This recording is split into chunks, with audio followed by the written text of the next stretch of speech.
Hi, welcome back guys. This is your friend, the Iron Fanfics, back with amazing fanfiction. This is the series of What If Deku Had Mutant Copying Quirk? Now before starting, please give this video a like and subscribe to the channel if you want more videos like this. Now let's get into the fanfic. Today was supposed to be a normal day.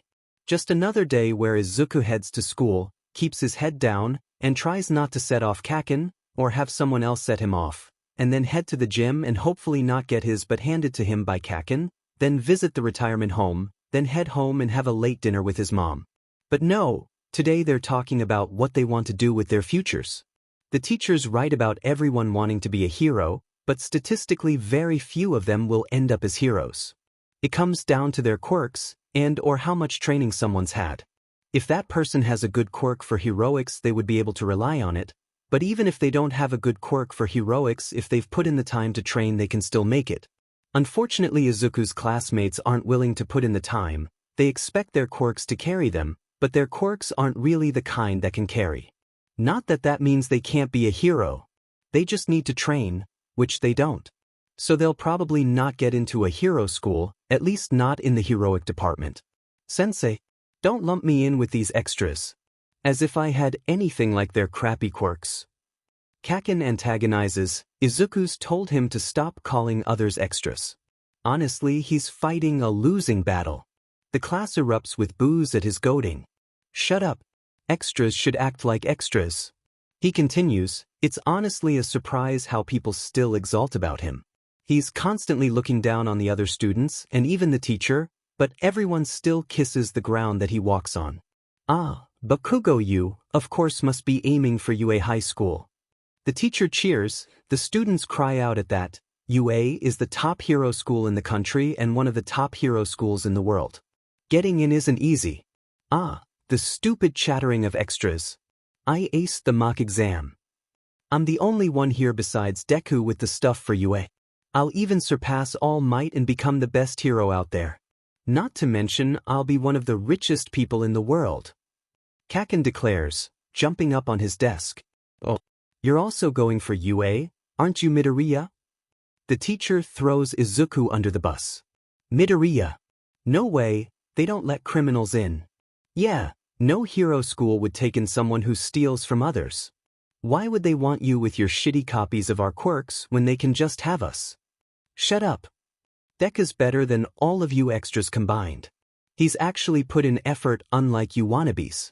And why the hell would he need your shitty quirks? Izuku knows how to choose his battles, and right now interrupting Kacchan will only get him yelled at for being wimpy. And he's wrong about their shitty quirks. While yes, a lot of their quirks aren't particularly useful to him. If they offered it, Izuku would treasure it, just like every other quirk he's copied. The quirks he's received are gifts that each deserve time and dedication. They like to go on about how he stole their quirks, but the only quirk he's stolen is his mother's, and it was an accident when he first got his quirk. Every other quirk he's had permission to copy, even Kacchan's.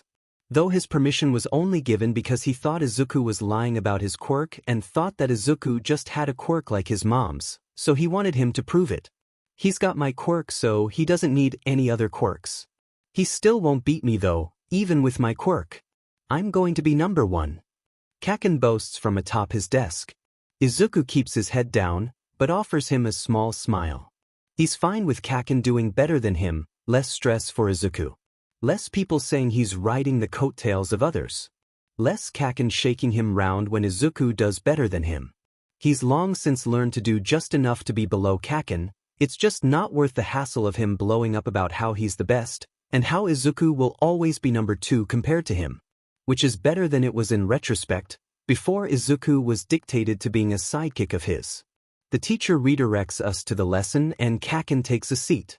Izuku leans forward and brings his hand forward as he traces out, thanks, on Kacchan's back with his finger. Even if he doesn't really like the way Kacchan went about it, he still defended Izuku, which he never would have done 3 years ago, so he tries to praise Kacchan's good behavior. His shoulders raise before he exhales and he slumps down into a nonchalant posture, which is betrayed by the small burst of happy pheromones that he quickly gets under control. He'll never admit it, but as indifferent as he tries to portray himself, he still shows that he's happy when Izuku thanks or praises him, whether that be by pheromones or by his red-tipped ears. Kacchan truly has gotten better. He used to be awful to Izuku, but after Izuku presented as an Omega, Kacchan's behavior changed. He's not sure why. Maybe because his instincts make him want to protect Izuku? It's not because he thinks Omegas are weak, he's just not like that, but maybe he sees Izuku as weak? I mean, he did get Izuku on a workout routine after he presented and started to spar with him. But then why did his behavior change toward others? He stopped bullying others around the same time he stopped bullying Izuku. Maybe he doesn't want to upset him? If he sees Izuku as a packmate, that may be the case. Honestly, Izuku should stop trying to rationalize Kacchan and just accept that he'll never get how his brain works. As the school day ends, they pack up together and head over to the gym. Their school only has 2 gyms, so they don't always get to use one after school since some of the clubs need to use them, but today they can. The school would probably allow them to practice with their quirks, but Izuku put his foot down on using their quirks. They'd end up maiming each other, and then what would happen? They don't know anyone with a healing quirk, so they'd be out of commission for a while and they'd fall behind on training. Kacchan reluctantly agreed with his reasoning. So they do quirkless fighting. But they still have to pull their punches since they could still break each other's bones if they're not careful. As they stand facing each other, the match starts with Kacchan rushing toward him, like usual. Unlike usual, he leads with a kick to Izuku's side. He's talked to Kacchan before about how he always starts with a right hook. Izuku rolls under the kick and aims a kick at his leg, which he jumps over. Izuku takes the time to put a bit of distance between them, but he doesn't let up on his assault. He comes in and grabs Izuku's right forearm and attempts to pull him in to knee him in the gut. Izuku swivels out of the way and uses his leg to swing Kacchan's feet out from under him. Since he still has Izuku's forearm, they both go down. On the ground, they've landed with their legs splayed in opposite directions, so Izuku's legs are by his head. Izuku swings one of his legs till it's over Kacchan's throat. He uses it to curl it over Kacchan's neck, getting the side of his neck pressed against the back of Izuku's knee with his thigh and calf clamping down on the front and nape of his neck. He tries to leverage his way out using his legs but can't with how tight Izuku's clamped. He lets go of Izuku's forearm to try and use his arms to get out, but Izuku grabs each of them with his hands, holding tight to them as Kacchan tries to pull them away. He tries to turn out of it, but Izuku holds tighter. Eventually, after struggling for a little while, he taps out. Damn it. That's effing unfair. He huffs out, red in the face. Maybe Izuku squeezed too tight. But Kacchan, I followed all the rules. I didn't use any quirk and I didn't make any face shots. Whatever, let's go again. He says gruffly. They go back and forth for about an hour. They finish up and take a shower before putting their uniforms back on. Usually they walk home together, but today Izuku's going to the retirement home to keep some of them company. When he was young, his mom didn't work in intensive care. Instead, she worked as a med-surg nurse, and it was there she came in contact with an older woman who had come from the local retirement home to receive surgery.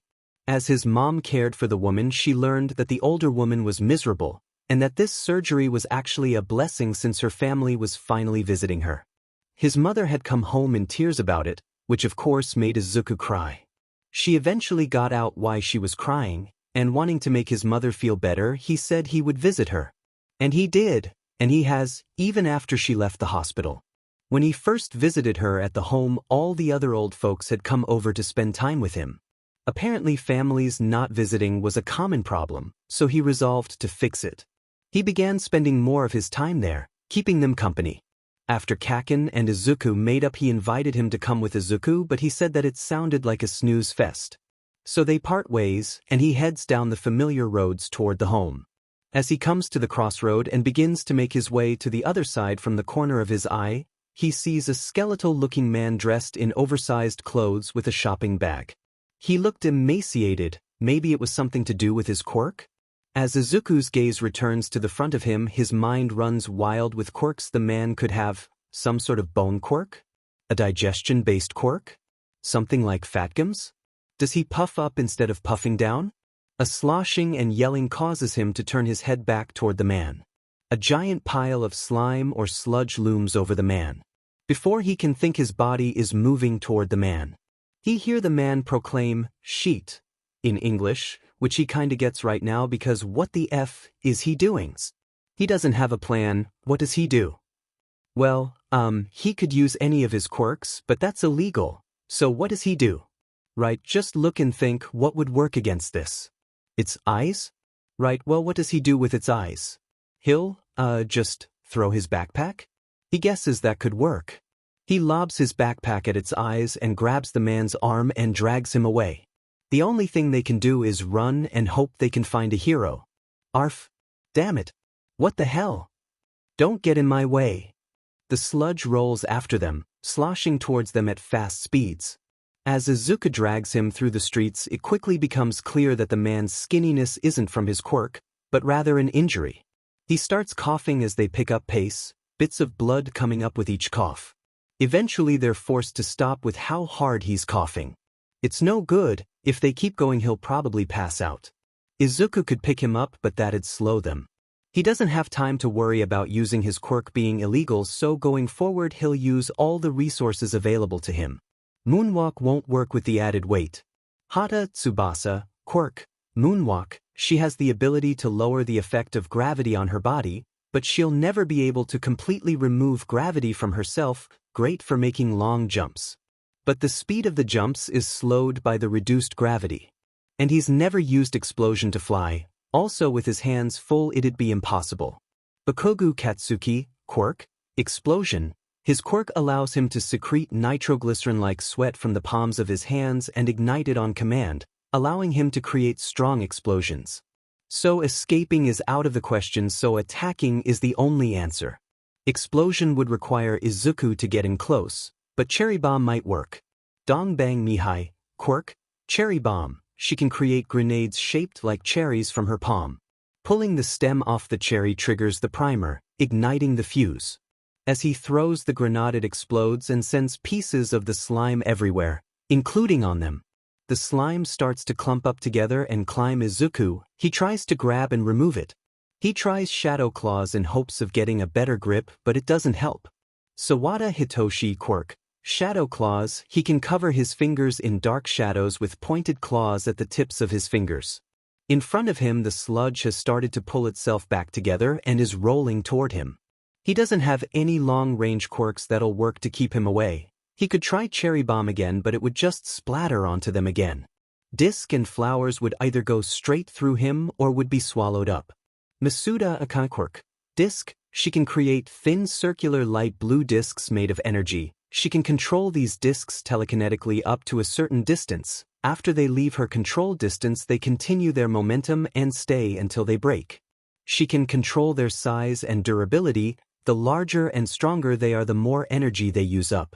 She can use these discs as projectiles or as a shield, or she or others can ride them. Ishimori Tsubaki, quirk, flowers. She can create any flower from any acceptable earth. She can control these flowers, making them grow and manipulating them. She can control the petals and sharpen them, and use them as projectiles. That's right, the stranger got hit with the gunk as well. He needs to succeed so he can save the man. Izuku tries snow, which is swallowed up by the slime, causing it to shudder and dump it on the side of the street. Dang, now he wishes he had asked Aki-san if he could copy her quirk thermokinesis. Hopefully he'll live to ask her. He starts letting off steam in hopes that it could at the very least cause the villain to back off a bit. Hagiwara Izumi, quirk, snow. She can produce and manipulate snow. Aki Nanako, quirk, thermokinesis. She can let off heat or cold into the surrounding air. Tanaka Aso, quirk, steam. He can let off steam from any pore on his body. It works. It loosens his hold on Izuku, letting him claw some of the sludge from himself. Hopefully it's enough to get him to release Izuku so he can save the stranger. But then Izuku's grabbed by a large hand and a massive air stream blasts by him. The sludge is blasted back and he's released from the grab, causing him to fall on his butt.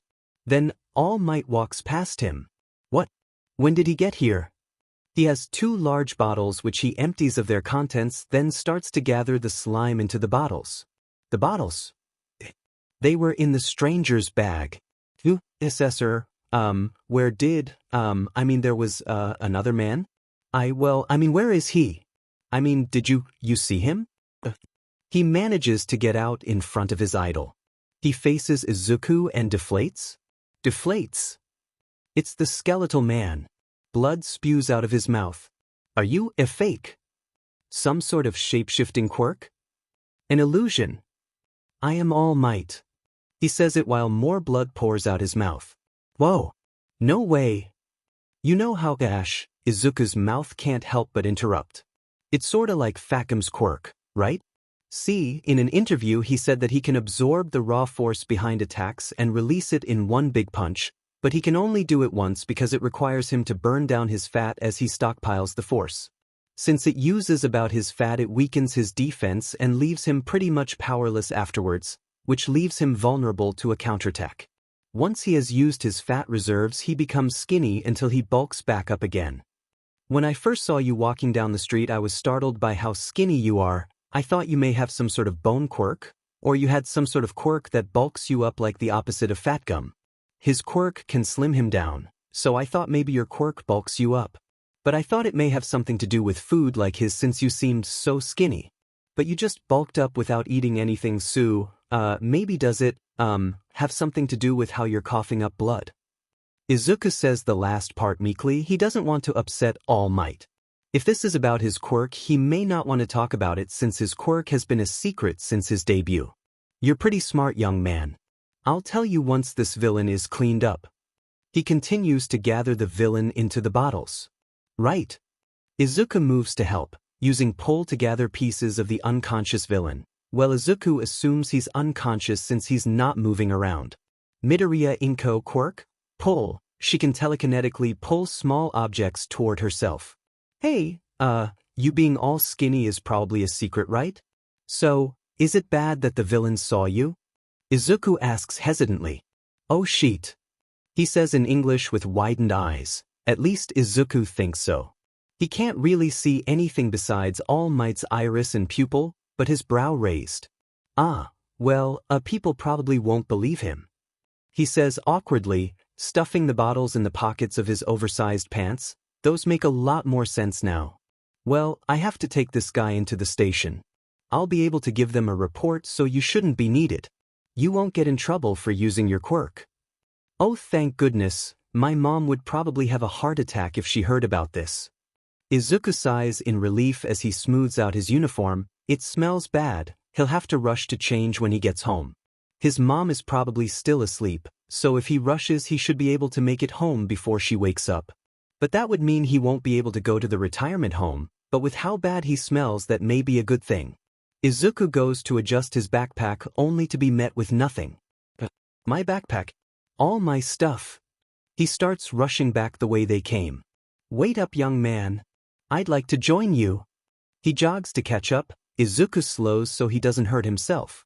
Izuku's not quite sure why All Might of all people wants to join him. Oh, maybe because he just found out one of All Might's, presumably, best-kept secrets. Yeah, Izuku would also be worried about someone he's just met spilling it. If I may ask, why did you run in? It would have been safer if you'd gone and gotten a hero and more legal. Huh, it's kinda embarrassing. My body just started to move before I could think.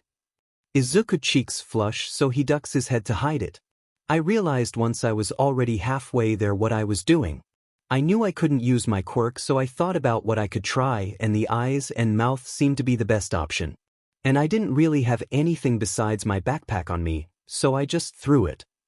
You did end up using your quirk? Quirks. He says awkwardly, his body is tense as he broaches the subject. Well, once I knew running wasn't an option, I figured saving you was more important than the law. Sorry, you're meant to uphold the law, and now you're having to cover for me. I just ended up getting in the way. Nonsense. You spurred me into action. You see, 5 years ago I received this injury. My respiratory system was nearly destroyed, and my stomach was removed. He lifts his shirt to show a giant crater like wound on his side. I've wasted away because of the after effects of those surgeries. I can only do my hero work for about 3 hours a day. 5 years ago? Was it Toxic Chainsaw? That lowlife? He could never do this to me. This was never made public. That is, I asked that it not be made public. A symbol of peace who saves people with a smile must never be daunted by evil. The reason I smile is to stave off the overwhelming pressure and fear I feel. He stops and turns to face Izuku. He stops in return and faces All Might. Izuku's always admired how he could still smile when things were awful. He thinks that's what a hero should be, someone who can bring hope with their mere presence, with only their name. Now that Izuku knows he does it too. Hide his fear, he only admires him more. Fighting through your fear, even as it weighs you down, is admirable. Today I had used up all my time. I felt like a fool. As the symbol of peace, I couldn't even catch this one villain. So when he appeared in front of me, I was prepared to die, because I'm a farce and he was my recompense. But then you came in, a small middle schooler with only a backpack. His words cause a twisting in Izuku's gut. A hero should be willing to risk their life, but to just give up? That doesn't feel like the All Might Izuku grew up with, but he supposed nobody really knows the true All Might. How lonely must that be? He must have someone, right? He has his agency, but he has only ever had one sidekick, and they stopped working together. Not since, well, around 5 years ago. That can't be a coincidence. You reminded me what it means to be a hero. If I'm not willing to go beyond my limits, how could I call myself a hero? A pro should always be ready to risk their life. Izuku can't help but tear up, but he won't cry. Not in front of his idol. His idol whom he inspired. Oh boy, a few tears have slipped free, but he must stay strong. You know, most top heroes show signs of greatness even as children. Many of them claim that their bodies simply moved before they could think. That's what happened to you back there. You're a true hero. So much for not crying, geez.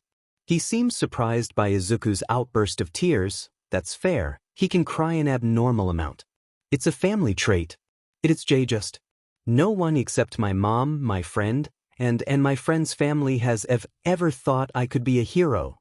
Izuku sobs out. He tries to wipe his face and ease up on the tears. He's not sure if he succeeds. Not even the Quirk counselor. Everyone just says I'm a criminal cause I steal, but I don't. I ask. They say I'll only get far because of someone else's power, so I'll never achieve anything. I'll be using others to make me a hero. Izuku hunches in on himself, ducking his head down as he tries to calm himself. A spindly yet large hand comes to rest on Izuku's head. More tears rush out and he's shaking, but the hand stays resting on his head. It sinks into his curls as he rubs Izuku's head soothingly. It's what you do with your quirk that defines it as good or bad.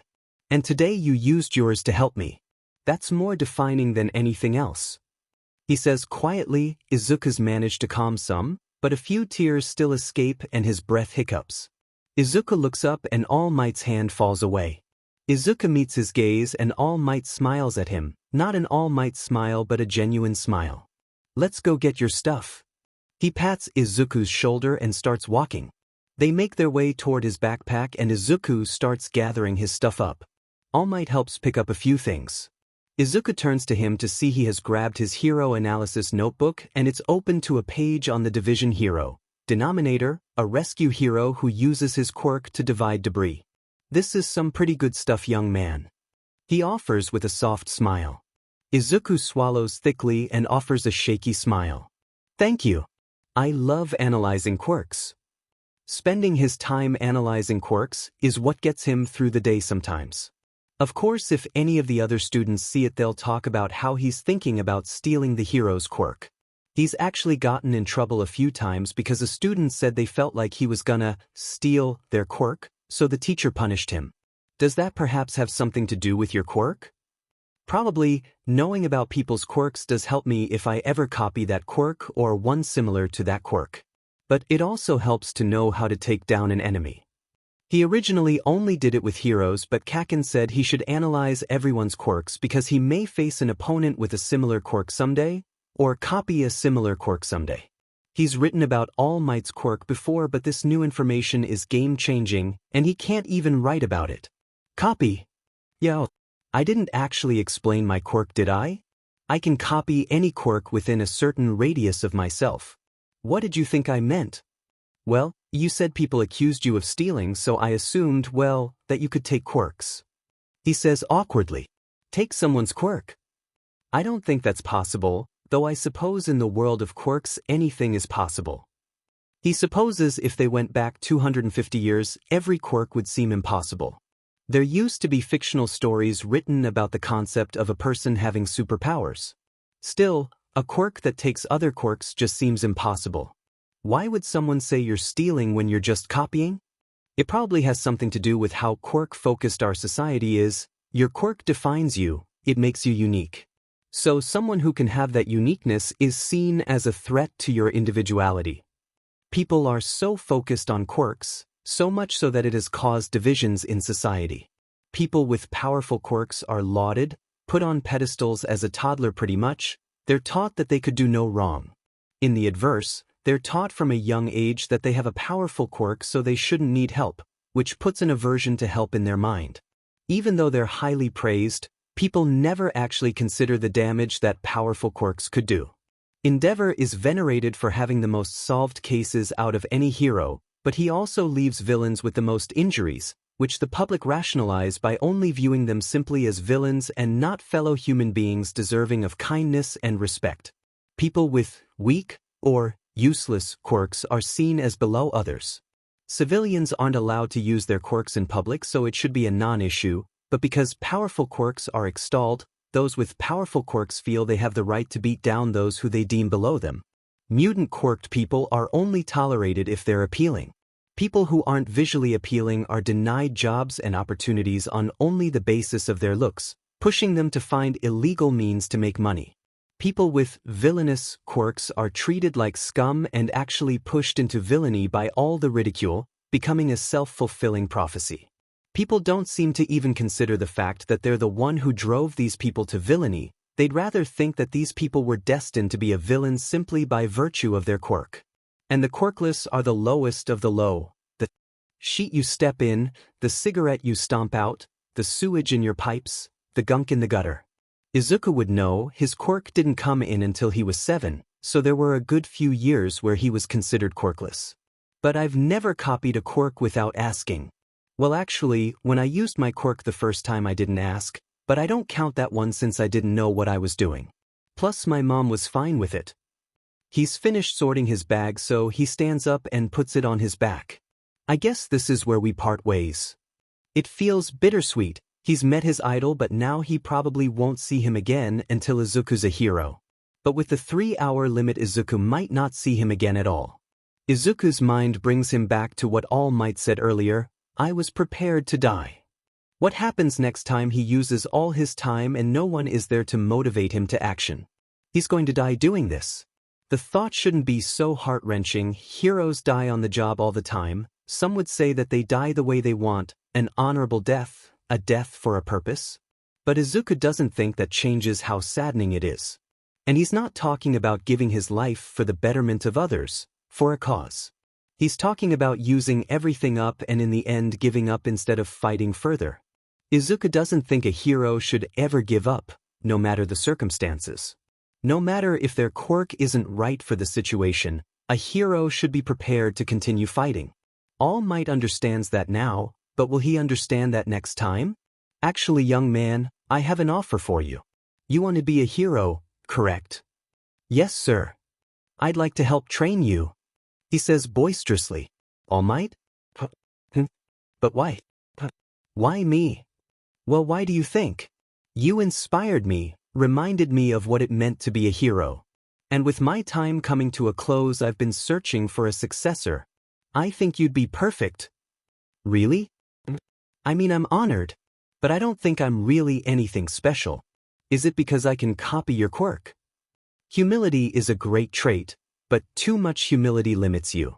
You need to realize that you deserve recognition for your heroic traits. I wasn't really considering your quirk when I realized I wanted you to be my successor. I was considering your actions rather than your quirk. Tears come to the corners of Izuku's eyes, but he holds them in. Though now I am curious if you could copy my quirk. Could? He can copy any quirk, presumably even mutant quirks. Photosynthesis is a mutant quirk technically, even if it only changes the color of Izuku's skin. Maybe he's wondering if he can copy a transformation quirk? I can copy any quirk, sir. Well, give it a go. Izuku reaches over with his quirk and feels All Might's quirk. The power is overwhelming. It feels larger than any quirk he's encountered. He pokes against All Might's power, trying to feel for its core. He decides to take the dive and reach into the power to try and reach its core. Only to feel something from it? When he feels someone's quirk, he'll usually be able to feel their emotions. How deep he touches determines how strongly he feels their emotions. A quirk is a major part of someone, so he supposes it makes sense that their emotion runs into and through their quirk. But this isn't All Might's emotions. He can feel All Might's emotions, but under his are various sources of emotions. Emotions come through from various places within the quirk: confusion, fear, anger, lots of anger. Then it lashes against Izuku's touch. He reels back against the pain that makes its way through his head. Why is your quirk sentient? That's a story for another time. All Might looks away as he says it. Well, now Izuku's really curious. A transformation quirk that has a sentient aspect? Does he transform into the sentient part of his quirk? Does that mean All Might and him are separate beings? But no, he said the reason he was skinny was from his injury. So what does that mean? Does the sentient aspect allow him to change his form? Then has he always been able to change form? Can he change into several different forms? 'Cause I definitely felt several different people inside his quirk. But what about the strength aspect?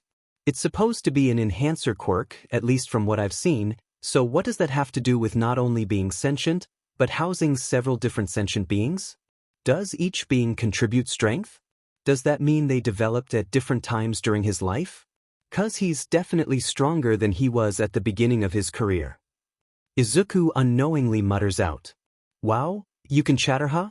Does your mind always work that fast? Sheet." He was muttering, wasn't he? And in front of All Might. Oh, sorry, I didn't mutter. It's really just me trying to get my thoughts out and sorted into a comprehensible manner.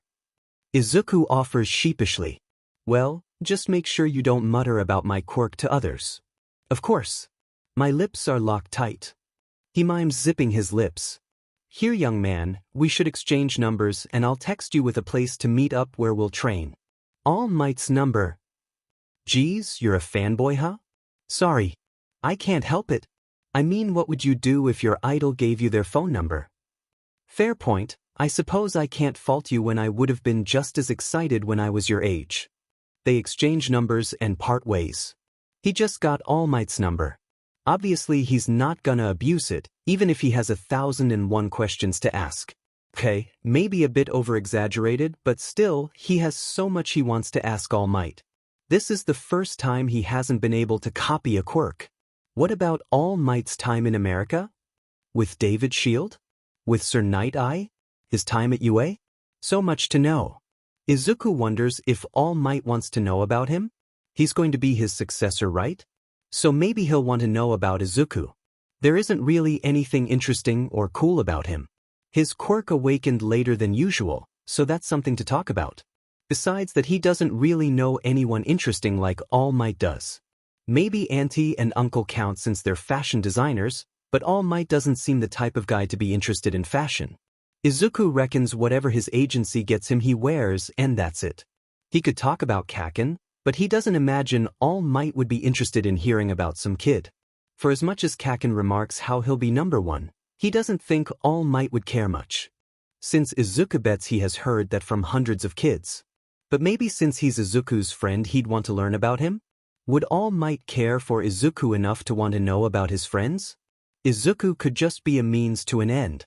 But that doesn't seem right. From the limited interactions he's had with him, he seemed pretty nice. Maybe then he'd want to hear about Izuku's mom. He'd want to know about his successor's family, right? But there really isn't much family to talk about. He really only has his mom. Dad's left and he doesn't have any extended family. Apparently he had an uncle, but he was pretty sickly, which Izuku assumes is why he died. Dad never actually said how he died, just that he died a long while before Izuku was born. And so did Izuku's grandparents from his dad's side. Apparently his dad had to pretty much raise his brother on his own. Mom's parents adopted her when she was young, but it was really only for appearance's sake. They were supposedly pretty mean to her, so she cut contact after she was old enough. She said she isn't really interested in finding out about her birth family, so it's really just them two. And Izuku can't exactly tell him he's a male Omega. That makes his stomach drop. What would All Might do if he found out? Would he be accepting? Or would he take back his offer to be his successor? But maybe he could protect me from the hero commission. But Izuku imagines they'd do anything to get their hands on a male Omega with such a powerful quirk. There's no way Izuku would allow them to use him as a broodmare. But from what he's heard when he asked around, they seem like the type of people to forcibly inseminate people though. He's halfway home when he realizes he was supposed to have headed to the retirement home. He takes out his phone and calls the home to let them know he won't be there today. He makes it home and slips off his shoes. He picks them up and smells them. Yep, they need to be washed. Or maybe the smell's coming from the rest of him. He quickly gets undressed and grabs his shoes and puts them all in the washer. It'll SCK for a while since it'll take a few dryer sessions to get his shoes dry, but he doesn't have the time to hand wash them. After everything is in the wash, he rushes to the shower. He definitely doesn't want his mom waking up to him walking around the apartment naked. The shower will have shitty water pressure, but right now it doesn't matter. Whilst he's having his lukewarm shower, his mom wakes up. He gets out and changes into some clothes to work out in. He meets his mom in the kitchen. "What are you doing home? And you've already taken a shower?" "Yeah, while I was on the way to the retirement home I ran into a kid who was showing off his quirk to his friends and it made me smell bad, so I decided to head straight home to clean up. I'll probably have to take another shower after I work out, but I couldn't stand the smell." He voices the excuse he had come up with in the shower. "Is that also why the wash machine is running?" "Yeah, my clothes smelled awful as well, so I threw them straight into the wash." "All right, and the banging coming from the washer?" "Ah, that would be my shoes," Izuku says sheepishly, rubbing the back of his neck. "Your shoes? Honey, I could have just hand washed them. Now they'll have to go in the dryer, where the banging will be even louder. You better hope none of the neighbors complain." Izuku hunches into himself and ducks his head down. "Okay, you go do any homework or studying you need to do. I'm making yaki udon with some leftover pork belly." Even though it's the beginning of the year, they already have homework. They even have to write an essay about the Meiji PRD. Since it's such a broad subject, they're each able to choose parts of the era to write about. Izuku's chosen the Satsuma Rebellion. Since it was such a well-known part of the era, others will probably write about it as well, but he has always loved learning about samurai. Soon enough it's time to eat. "So, how did your day go?" Mom asks between bites. "Nothing special really, besides the accident with the kid." He's just like a liar. He's long since gotten used to lying to his mother. He hates it, but it saves his mom from heartbreak. If she knew how he was treated, she'd run herself ragged with worry. Izuku knows because it happened. There was a time where he wasn't good at hiding his injuries, pain, and sadness.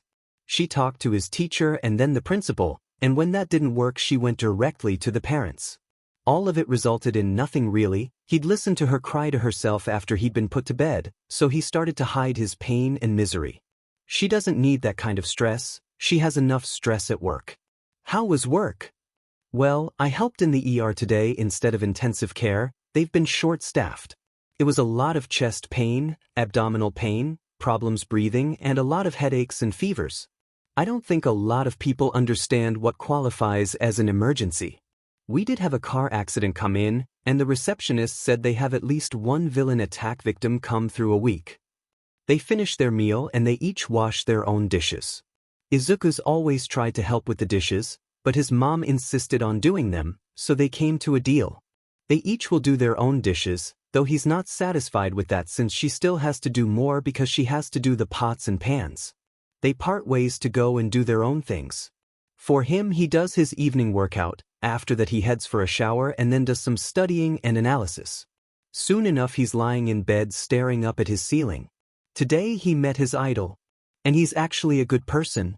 They always say that you shouldn't meet your idol because they'll disappoint you. So far he hasn't, though they only talked for a little while. He imagines there will come a time in which he'll disappoint Izuku, but they'll deal with that when the time comes. He wants to train Izuku. He wonders what they'll do. He already does a lot of exercise. some in the morning and some in the evening, and he spars with Kacchan as well. His mind races with all the possibilities, still he needs to settle down to sleep. As he tries to calm his mind enough to sleep, it betrays him by thinking, why couldn't he copy All Might's quirk? Was it because it's sentient? He can only assume so. But this felt different, while he hasn't copied a sentient quirk before he has felt one. When he did, he was able to feel both the person's and the quirk's emotions. Just felt like he was feeling two different people's quirks, just from the same source. But this felt distant, like it was coming from within the quirk. It's probably just that his sentient quirk is different from Harrassing's quirk. Still, as he drifts off to sleep, he can't help but wonder, how does one quirk hold that much power? Lately life hasn't been particularly kind, not that he has the right to complain, there are people who certainly have it worse.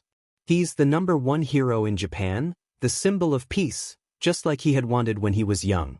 Though his time as the symbol of peace is coming to a close. At least he was able to avenge Nana, even if it left him decrepit. Which is his main problem right now, his body is failing him. He can only maintain his form for 3 hours a day, which is the entire reason why he's even in Muzudafu. He's here to talk with Nedzu about a teaching position at UA so he can find a successor. He's hoping to see the first years since they'd have time left for their body to adjust to one for all, plus he's been trying to think about how his master must have felt when she chose him. She took a chance on a middle school boy simply because of his dream, so he wants to find someone young who has a dream. Mirai says he has a successor picked out, though he is coming up on his 3rd year. But apparently he aims to save at least 1 million people. An extraordinary dream, but it's not like Toshinori doesn't trust Mirai. He just thinks Mirai is stuck on the next symbol of peace being exactly like All Might. Toshinori believes the next symbol of peace should be different from him in some ways. After all, they've had him for a while, they need something new. Whilst he's been in Muzudafu, he's taken to resolving any crime he's come across. Which is why he took to following a villain made out of sludge. Unfortunately, his time had run out, so he sent out an APB for the villain over the hero network. Toshinori's failure weighed on him, as every failure does, but this one weighed particularly heavy. Perhaps that's why once the villain appeared before him in his small form, he instead accepted his fate. But then a backpack flew past him right into the villain's eyes. A small hand grabbed him and pulled him away from the villain. As he was pulled away, he took in his savior. A boy dressed in a junior high uniform. He looked back with a panicked, but smiling, face showing off freckled cheeks with wide green eyes that complemented his wild curly green hair. He's remarkably small, implying he's perhaps only in his 1st or 2nd year. Though the fact that his nose only picks up the milky scent of a pup has Toshinori leaning toward a 1st year. He's dragged away at a speed his lungs can't keep up with. Soon enough they'd slowed to a stop by his coughing. But the small boy takes the stop with stride and places himself in front of Toshinori. A large cherry comes out of his palm and he pulls the stem off and throws the cherry at the sludge man. It explodes and sends pieces of the villain at the both of them. For a second Toshinori thinks it's over and that the villain has been knocked out, but the slime shudders as it begins moving, albeit at a slower pace. He tries to remove the gunk and sees the boy try the same, except his fingers are covered in shadows? What kind of dual quirk does he have? Their grasping at the sludge amounts to nothing and the villain has gathered himself enough to begin rolling toward the boy, confining him. The sludge shudders and then spits out snow onto the side of the road.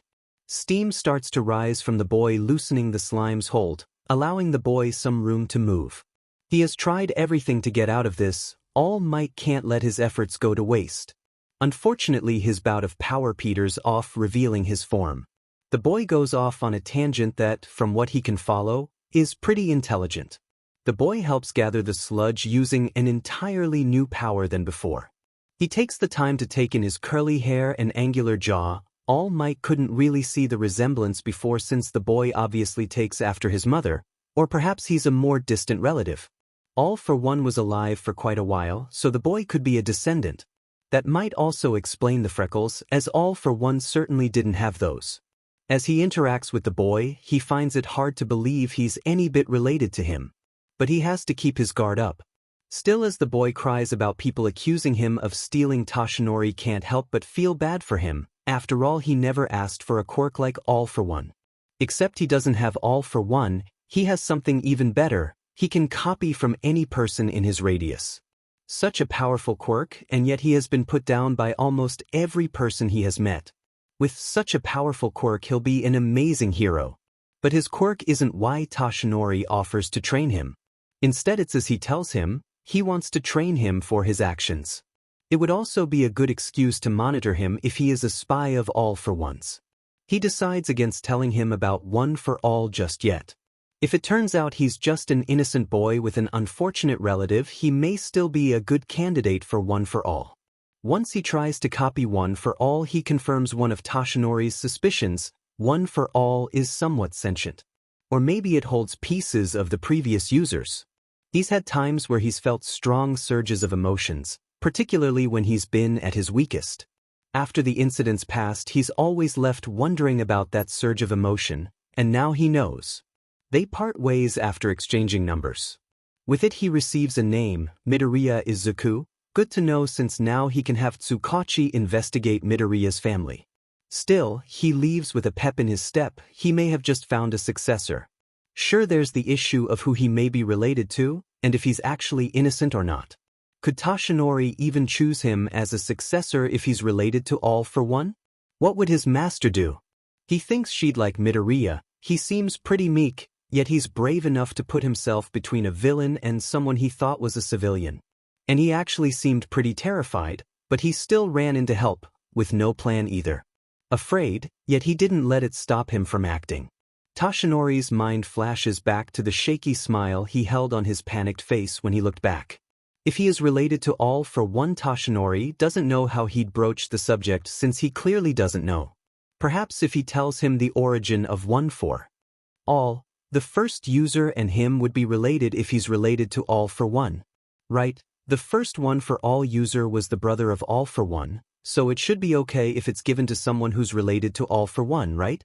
A new resolve enters him, but he still needs to be cautious. Mirai always said that once he got something into his head, it was impossible to change his mind. But he can't afford to do that here. He has to make sure One for All goes to the right person. He'll meet the boy for training and judge his character, and Toshinori should ask Tsukachi to investigate his family. He needs to turn this villain in anyways. He pulls out his phone and gives the man a call. He decides to have the boy meet him at Takoba Beach at 6 a.m. He worries that it's a bit early for a preteen, but since he has school, they have to make the most out of what time they have. The boy runs toward Toshinori with a big smile, waving his hand. He's wearing a t-shirt and track pants, and he's a lot more muscular than Toshinori originally thought. His uniform really hid his body. This may not take as long as he thought. All might, he says joyously. Young Midoriya, hopefully this wasn't too early for you. Oh no, I wake up at like 4. Wow, so early. Any reason why? I like to work out early so I can have time for studying and analysis. Speaking of working out, we're here to train. Ah, at a beach full of trash? Yes, hauling around these pieces of trash will help you build muscle. But that's not all. The young heroes today only want fame and glory. But being a hero is all about volunteer work. No matter how unglamorous. Never forget that. He walks as he speaks, heading over to a large fridge. Midoriya follows after him, jogging to keep up with his larger gait. Let's bring back this beautiful view. He smashes down the fridge, sending trash flying out of the way, giving a view of the sunrise. This is the first step on your path to becoming a hero. All right, let's do this, he says with a cute, determined face. It's hard to imagine he's related to All for One, right? I had prepared this aim to pass. All-American workout plan, but now that I know you already work out, I'll have to adjust the plan. Your uniform really doesn't do you justice. I know, Auntie says I have a sleeper build. To adjust my plan, I'll need to know your workout plan. Well, in the morning I go for a run that usually lasts around 30 minutes. Then I do stretches, quadriceps, hamstrings, calves, shoulder, lat, lunges, forward fold, glute bridge, spinal twist, butterfly, pigeon pose, and lateral squat, all for 30 seconds. Then I do legs and shoulders, dumbbell squats, 3 sets of 50 reps. Dumbbell lunges, 2 sets of 50 reps, standing shoulder presses, 3 sets of 50 reps. Then chest and back dumbbell bench press, 3 sets of 50 reps. One-arm dumbbell rows, 3 sets of 50 reps. Push-ups, 3 sets of 50 reps. Then I do arms and abs, alternating bicep curls, 3 sets of 50 reps. Seated dumbbell curls, 2 sets of 50 reps. Bench dips, 2 sets of 50 reps. Dumbbell kickbacks, 3 sets of 50 reps. Planks, 3 sets of minute holds. Then there is my evening workout. Evening? There's more? This already was enough. Doing more just seems overkill. Sometimes I'll run home. It really depends on how hard Kacchan and I went with sparring. But I do all the stretches again. Then legs and shoulders, Romanian dumbbell deadlifts, 2 sets of 50 reps. Seated calf raises, 4 sets of 50 reps. Tuck crunches, 3 sets of 50 reps. The chest and back dumbbell flies, 3 sets of 50 reps. Push-ups, 3 sets of 50 reps. Then arms and abs, overhead triceps extensions, 3 sets of 50 reps. Concentration curls, 3 sets of 50 reps. Planks, 3 sets of minute holds. He finishes with an innocent smile, like he hadn't just given an absurdly hard workout plan for someone his age. And did he mention sparring? Well, young man, it seems you already have quite the extensive workout routine. Working at hauling the trash should be enough, though I may have you do some of what I have planned. But I don't want to overdo it. You have break days, yes? Anyways, we still have a while before you'll have to decide on a hero school. As an alumni, I am hoping you'll choose UA. Saturday and Sunday are my break days. I definitely want to go to UA. Toshinori hums in agreement. Do you have gloves for me to wear? 'Cause, not to complain or anything, but this is a trash dump after all. There could be needles in here. Even if there aren't any needles, it's still a ton of junk, including a lot of metal. And I'm not sure if I'm up to date on my tetanus shot. And I definitely haven't been vaccinated against hepatitis A or B, so if I do run into a needle and injure myself, I could contract them. Oh yeah, Toshinori didn't think of that. And we need areas that we can dedicate to forming piles for recycling.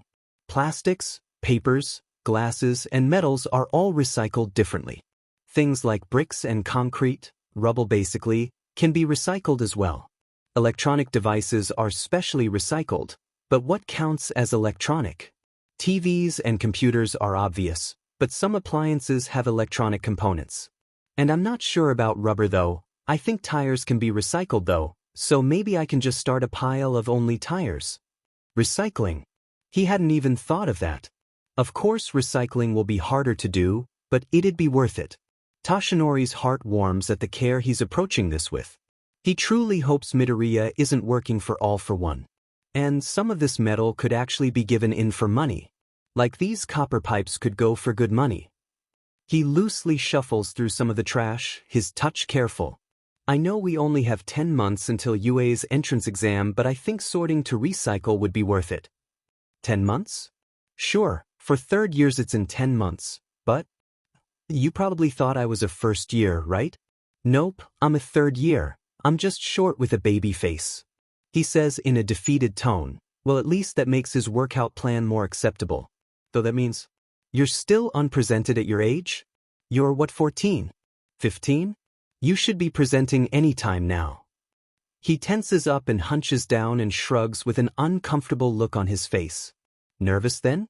It's fair, people are usually nervous about their secondary gender, it's a big change after all. And Midoriya seems to be a particularly nervous individual. With how tall he is, he's probably a beta, or it's an omega. But that's a small chance, given how rare male omegas are, but with his size Toshinori wouldn't be too surprised. Well, no matter. Your gender certainly doesn't have anything to do with being a hero. Look at Mirko, she's the number 7 hero and a female omega. He perks up at his reassurance. Does he think Toshinori would care what his secondary gender is? Even if he's an alpha, he doesn't prescribe to the rhetoric that alphas make the best heroes. His master was an omega. Maybe Toshinori should tell him about her to reassure him? Of course there's no guarantee that he's an omega. Maybe if he does end up with one for all, Toshinori will tell him about her. Right? Before I can do any cleaning I need gloves. So let's just plan how we're going to recycle things. He suggests, shaking off his discomfort. Toshinori decides that's reasonable and they spend their time together working out their game plan. He hands over the meal plan he had come up with and they revise his plan. He already has a fairly good routine, so Toshinori doesn't want to overwhelm him with having to do more. He assures Toshinori that he's been doing this routine for a while and was just about to up his reps. So Toshinori suggests that when he does his run he adds a weighted backpack, and tells him he should bring weights and do a farmer's carry to the beach, and on his way back he can do overhead carries. Toshinori also suggests he up his weighted squats reps, but he should keep his others at 50 reps. Whilst he's at the beach, Toshinori will have him do some tire pushing, but not the level he had originally planned. Toshinori doesn't get to ask him any personal questions, but they have plenty more time for him to ask. It may be too soon to ask personal questions anyways. Besides, even if he hasn't gotten answers from him, Tsukachi has messaged saying his father looks suspicious. A couple weeks into training he's almost certain that he isn't working for All for One. He's an open book really, wears his heart on his sleeve.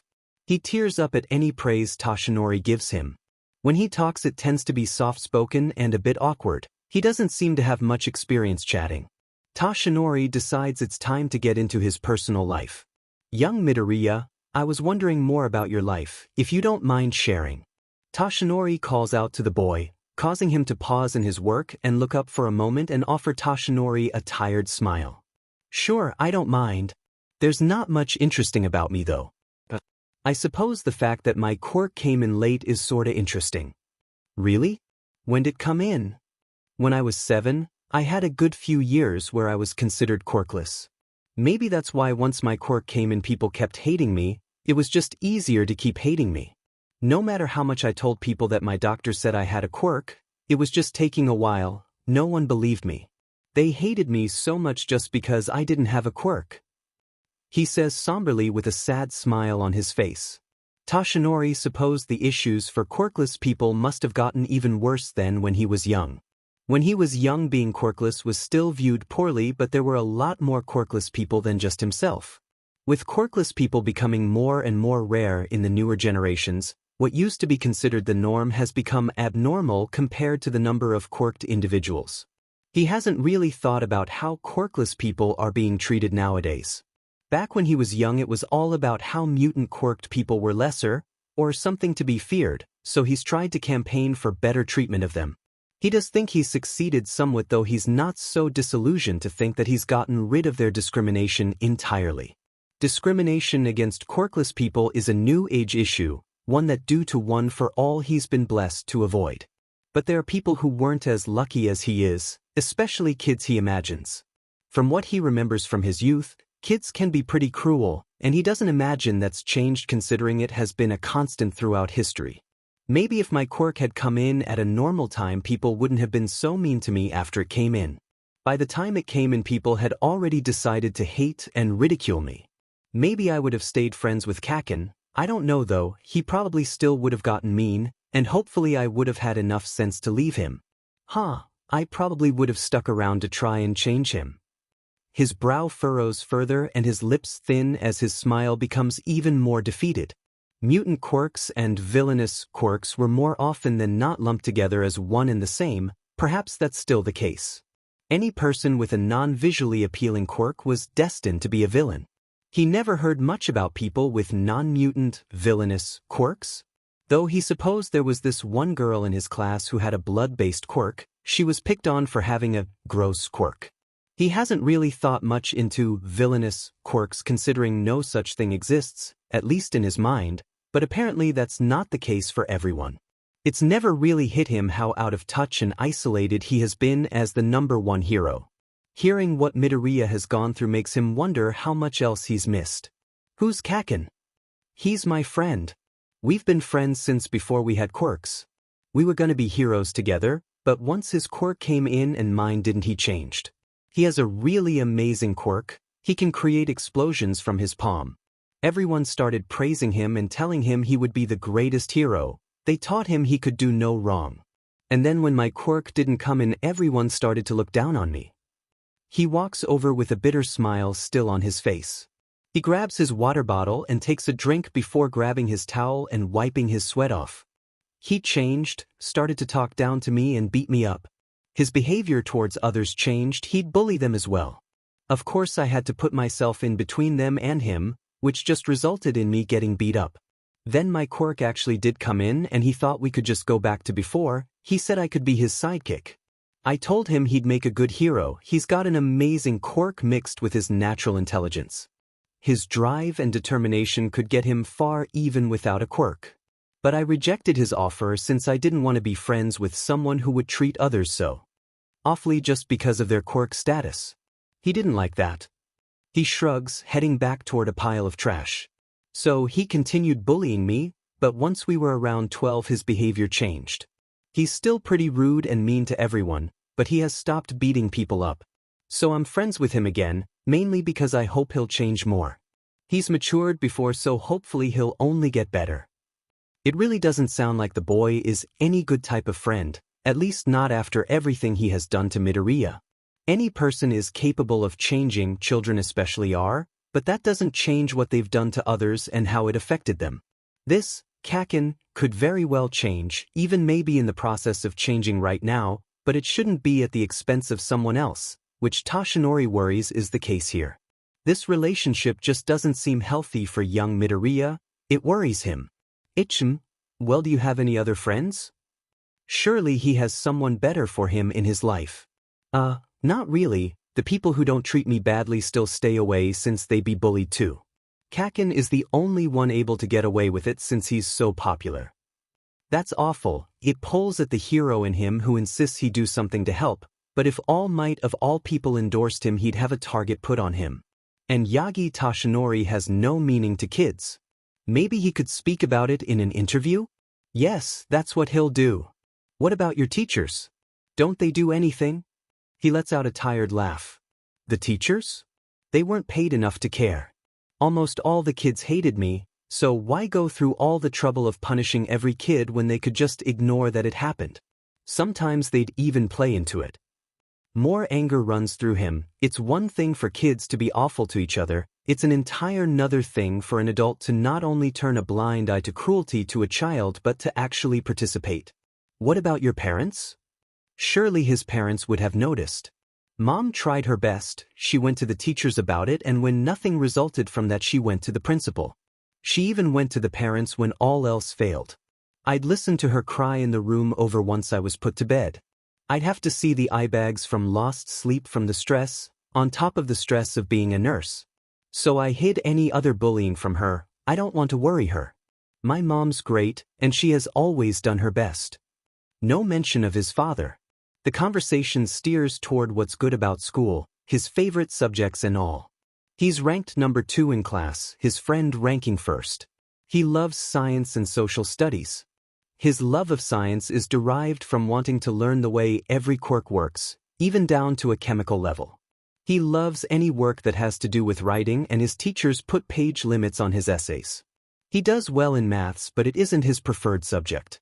He loves home economics, and has gotten good at sewing, though it's mostly because he has to repair his uniforms so often.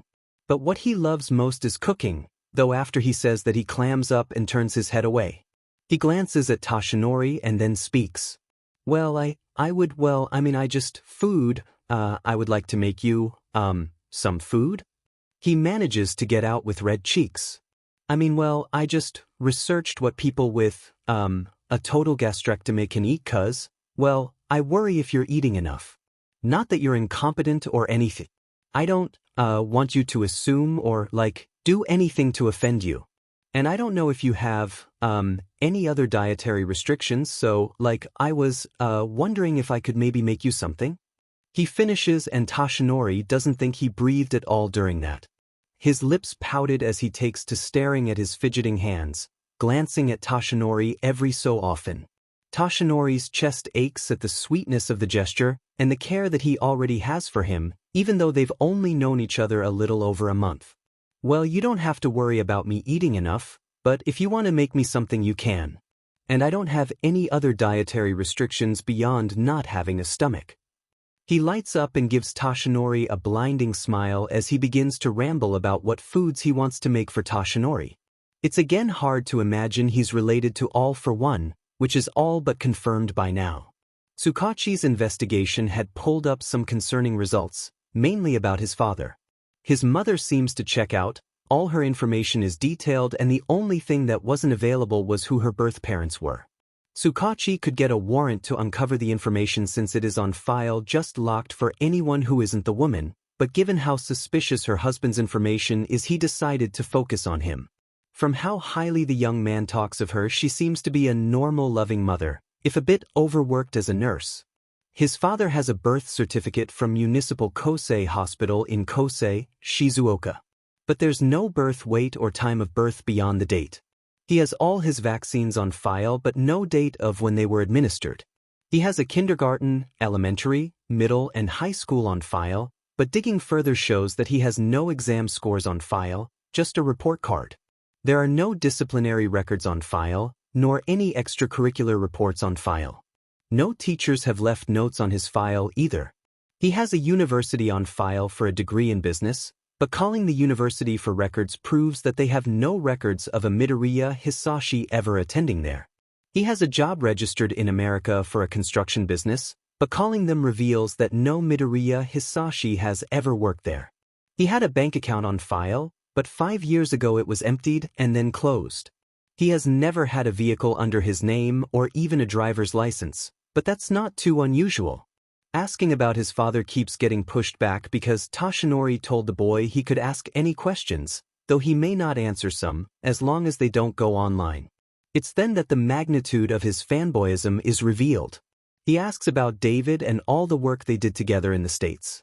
He asks about Toshinori's costumes. He does ask about his Golden and Silver Age costume, but he's mostly interested in his Young Age and Bronze costume, probably since they're the least known. He even asks about his costume from when he was in UA. He asks about Mirai and some of their takedowns together. About other heroes, what Toshinori knows about them, and his experiences with them. Midoriya seems particularly excited about what heroes were around when Toshinori was young.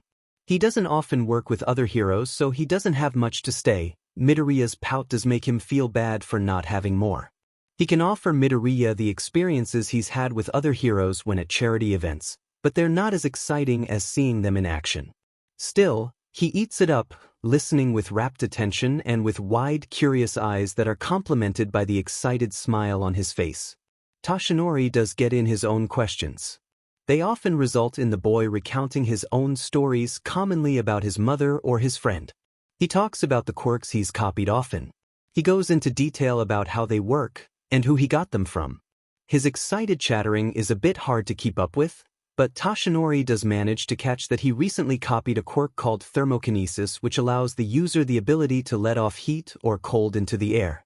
He demonstrates any quirk he can, like disc and hydroburst.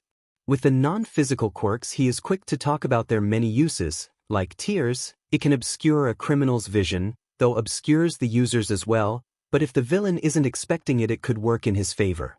He raves about how useful Magic Box is since it can enlarge his pockets, allowing him to carry more medical supplies. And how photosynthesis could help during a fight that lasts longer than usual.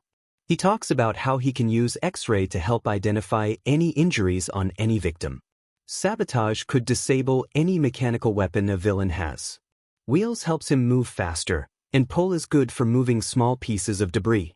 And he's certain truth tell will come in handy if he ever has to question a villain in the field. And Marshmallow can make a landing pad, or it can trap villains before it solidifies. He also talks about how he goes to the retirement home to spend time with the old folks. This makes Toshinori curious, and he tells him the story of how his mother met a lonely woman whose family wasn't visiting her, so to make his mom feel better, he spent time with her. The other people at the home turned out to be pretty lonely as well, so he began spending time there every week. He was actually on his way to the home when they met. He has also apparently volunteered at several different places, commonly hospitals, since his mom works in the industry. Since he's volunteering, he only gets involved with the hospice side, which he doesn't mind. He often just spends his time with patients, talking about his life or theirs. He tried to volunteer at homeless shelters, but it was a very emotionally draining thing for him apparently. As someone who has visited homeless shelters, Toshinori can understand why it would be trying for him, especially since he's such an emotional person. Hearing all he has done, the kindness he has displayed, the hours he has put in, it all but confirms his choice. Time and time again he has proven to be a worthy successor. Sure, his father may be all for one, which Toshinori still has to ask about, though he's certain the boy is innocent. The first user of One for All was related to All for One, so it shouldn't be an issue if Midoriya is the last to have the quirk. Well, almost certainly the last to use it since it has accrued a large sum of power. And Toshinori's already worried about how Midoriya's body will handle the power. Even though Toshinori still has to ask about his father, that comes second to asking him to be the successor of One for All. After all, he's not responsible for his father's actions or legacy. Though before he asks, he needs one question answered. Why do you want to be a hero? The time to ask Toshinori's question doesn't come until about a month later. The time has just never seemed right. Most of the time Izuku's busy working, and any time there have been silences they're quickly filled by his chattering. Not that Toshinori minds. Listening to him enthuse about some hero fight that has occurred is nice since he's so excited about it. It's during one of these rambles that Toshinori gets his answer. It begins like this. So, the villain has a hostage, is actively hurting the hostage, and what do the heroes on scene do? Give up. They can't think of a way to solve this, so they give up. This is one of the issues with having a symbol of peace. It pauses Toshinori as he looks at the boy whose eyes have widened with shock as he scrambles to follow that up. Well, I mean, this isn't a slight to you. It's just, when faced with something their quirk can't solve, heroes give up and wait for someone else to show up and fix the problem. Because they're so used to relying on you. And that mentality that someone will be there to clean up for them gets people killed. No matter what, you are always going to retire at some point, injury or not. So people becoming so reliant on you was always going to end in disaster. Toshinori can't argue against his point as it's one of the reasons he's been so resistant to retiring. He knows that the entirety of Japan, including the heroes, have become reliant on him being there to save them. Again, this isn't a slight toward you, you've done so much for Japan. We've had the symbol of peace for multiple decades, and the good you've done is apparent, if not in public testimonies then in numbers. Japan's casualty count before and after your debut don't lie, nor do the property damage reports of before and after. Of course, the boy has researched the results of his debut. But when something goes wrong, people will begin to call for all might, but you can only be in one place at a time. You're one man who bends and breaks like any other. Putting the entirety of Japan on one man's shoulders was always a bad idea. He barely breathes as he makes his points. It's a flaw Toshinori learned within the early years of his career. His intention was to be a pillar for people, and while he has achieved that, he didn't think of the downsides to him being a pillar for society. They quickly became dependent on him, which he willingly reinforced, and now Japan will pay the price upon his retirement. His hope was to have a successor who could carry on the torch he lit, which he supposed is only continuing the issue. But he can't think of another way to fix this. Which is why I want to create a next generation of heroes that everyone can look to for hope. Peace, it's a fantastic goal, but it's not been all-encompassing. Don't get me wrong, I'm sure things are better than before you were around, but that doesn't mean everything's copacetic. But Toshinori supposed he never thought about multiple pillars. Back when he was young, something like that wasn't possible. And nowadays? Would something so large-scale be possible? Everyday people just prefer to look away from the bad bits because acknowledging it would disturb their peace, and they'd much rather their own peace than to actually put effort into fixing the system. This pillar he's talking about wouldn't be for peace then. Toshinori had hoped he would be continuing his mission, but he does see his point on how peace hasn't reached every corner of Japan. But could hope reach either? My dream is to bring hope, for other heroes to bring hope. Because more than anything, the people who peace has abandoned need is hope. They need to know that they're not forgotten and that as long as me and other heroes are out there, there is hope. Hope to be saved, hope to be heard, to have their misery acknowledged and taken seriously. A shiver runs down Toshinori's spine at his words. It brings him back to a middle schooler who held another lofty dream. An unrealistic, almost unattainable dream. Here he is questioning Midoriya's dream just because it seems unattainable but wasn't his as well. He had hoped that Midoriya's dream would be to continue his mission of peace, but this may just be better. So then, if you could make changes, what would they be? He dares to ask. He doesn't know what more he could want. Midoriya's dream so far is plenty enough, but he's compelled to ask by his desire to know more about this dream of his. Well, there's the Quirk use laws. They need to change. They're from a bygone era. Obviously, we can't have just anyone on the street using their quirk. But we've already come up with a solution: quirk licenses. Hospitals can acquire special licenses that allow staff with healing quirks to use them. Of course, they have to take classes to be allowed to use them. But that's what we need. Quirk licenses weren't around when he was young. It's one of the reasons Recovery Girl became a hero. The only license around at the time that allowed quirk use were hero licenses. But she saw the unfairness of that, so she campaigned to allow hospitals that have people with healing quirks to use them. She tries to say she didn't do much since she didn't take it to the national diet herself. Others did that, but her status as a hero allowed her voice to be better heard. I mean, there would be hiring issues since companies will prefer to hire someone with a quirk that helps them, which is probably part of the reason there are laws against quirk use in a work environment. But having them require classes would help. And the licenses and classes having a cost and carrying a tax could help. He's really thought this through. Toshinori hadn't even thought about the effect it would have on hiring. He's not only thought about it but thought of a solution for it. A viable solution at that. Someone with a clay-making quirk should be able to have a pottery shop. And someone with a quirk that makes metal should be able to help make metal to be used in commercial products. Even if that's a gold-making quirk. Oh, he can see how this could become an issue. Someone with such a powerful quirk like making gold could make astronomical gains, which would be unfair to those that don't have a quirk that helps them. Of course, it could be said that those with helpful quirks should be able to use their quirk to their advantage. Like how someone tall uses their height in a sport like basketball and volleyball. Or how someone who's naturally good-looking uses their beauty to be a model or an actor. The real reason they don't want people using their quirks is because it'll put industries out of business. But quirks could solve resource issues. In fact, in other countries that allow quirk use it has. He supposed that's a bright way of looking at the potential collapse of the economy. Quirk use in the workplace on the surface sounds good, but there's a lot that can go wrong.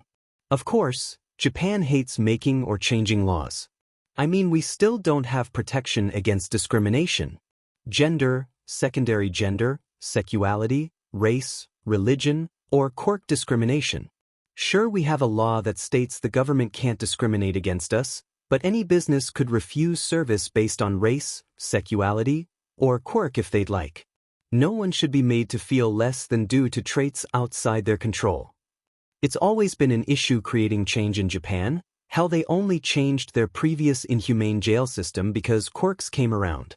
The imprisonment of quirked individuals caused a reworking of prison policies, which activists took advantage of and strong-armed the national diet into passing laws that called for more humane treatment of prisoners. Moreover, any employer can refuse you a job based solely on your quirk, so people with less appealing quirks, especially mutant quirks, are refused jobs. Which drives these people toward crime, because either they need money to survive or that community is more accepting of them. There needs to be rules against any discrimination, but especially quirk-based discrimination. Other countries have it, so why don't we? It's long since been known that discriminatory treatment causes villains, but people seem to just not care. Or maybe they're just blind to the reality of their actions. Quirk-based discrimination is actually why we have such a high homeless population nowadays. Japan used to be one of the countries with the smallest homeless population. But after quirks came in, a lot of homeless shelters refused to service quirked people. And the ones that did were attacked by anti-quirk protesters. And the ones that didn't were attacked by quirked protesters, so a lot of them shut down and were never opened again. We need to do something to address that. When he was young, there was a much larger and varied homeless population due to all the property destruction. Nowadays, the population mostly consists of mutant quirked people. Since they're unable to get a job due to their features, they often end up homeless, which further drives them toward crime. The inhumane treatment of villains needs to be changed as well. We completely dehumanize villains because if we actually acknowledge how awfully they're treated, then we have to admit that something is wrong with the system. There's a story behind every criminal and we don't want to hear it because we'd sympathize and empathize with them. While he has always known something drove people to villainy, shamefully he hasn't really thought about what happens after. Villains are punished for their crimes, but he hasn't really thought much about rehabilitation. He assumed that those that did petty crimes were offered some form of rehabilitation. These people have been ostracized their entire life. They believe the world hates them and that they'll never have a place in society. Then we go ahead and ostracize them further, reaffirming their belief that society has abandoned them. We need to do more than lock these people away and tell them they're irredeemable. He wouldn't say he hates criminals. It's more that he doesn't put much thought into them beyond defeating them as quickly and safely as possible. His words do make Toshinori want to care. But no matter how he goes forward, Midoriya is going to care. He's going to do better than Toshinori. Heroes also need to understand reasonable force. Villains end up extremely hurt, which is sometimes unavoidable. Sometimes villains give heroes no choice besides using excess force. But there are times that some petty thief is treated as harshly as someone causing excess damage to their surroundings and/or people. Heroes need to know that they should use as little force as necessary. Reasonable force is something that is taught early on at UA, though it seems that some of their students have forgotten. Or the other hero schools don't teach a lesson on reasonable force. And there should probably be something done about how attention-seeking heroes are. Heroes focusing on their publicity often results in heroes turning down fights or patrols in less media-covered areas. And when they do have fights, they tend to prolong them and put in more showy moves to gain public appeal. And don't get me started on the hero commission. Before Toshinori can ask about the hero commission, he continues his surprisingly coherent ramble. Something like rankings definitely need to go. There's no reason that we should be having a measuring contest about who's the best hero. Heroes shouldn't care about things like getting a good ranking. He chokes on his blood at Midoriya's vulgar metaphor. He'd always thought that a hero should be more inclined to serve the public for virtuous reasons rather than for popularity's sake. But at the end of the day, they're still saving people no matter the reason. I understand that some level of media presence is required since people need to know if their daily commute is blocked by a fight, and seeing a hero defeat a villain can make the public feel safer. But heroes stopping and giving interviews and taking pictures with people needs to stop because they're on duty and their focus should be dedicated to their job, not appealing to the public. The media side of heroics has never been his favorite, but as the #1 hero he's had to get used to it. But it always grates on him when reporters try to stop him and ask questions that are unimportant to the situation at hand. He's seen many heroes stop and entertain these queries. Giving out autographs has never been an issue for him. He's gotten quite good at signing fast, but stopping for pictures is always a toss-up. If it's one person, it isn't much of an issue, but it's when it's a crowd that it becomes an issue, especially with his time limit. But people usually accept his denial once he says there's more hero work to do. I don't think there's any bad reason to be a hero. I mean, if they wanted publicity, there are plenty of other careers they could have chosen, safer careers, but they chose hero work. I think that says something to their character. At the end of the day, they're still saving people. Toshinori's thought process exactly. Despite a hero's intentions, there are still lives being saved. Yeah, those are my main things I would work on changing. There's more, but they're not important right now. He finishes his rant with a heaving chest. A part of Toshinori wants to ask about some of the subjects further, but he feels like they'd be here a while.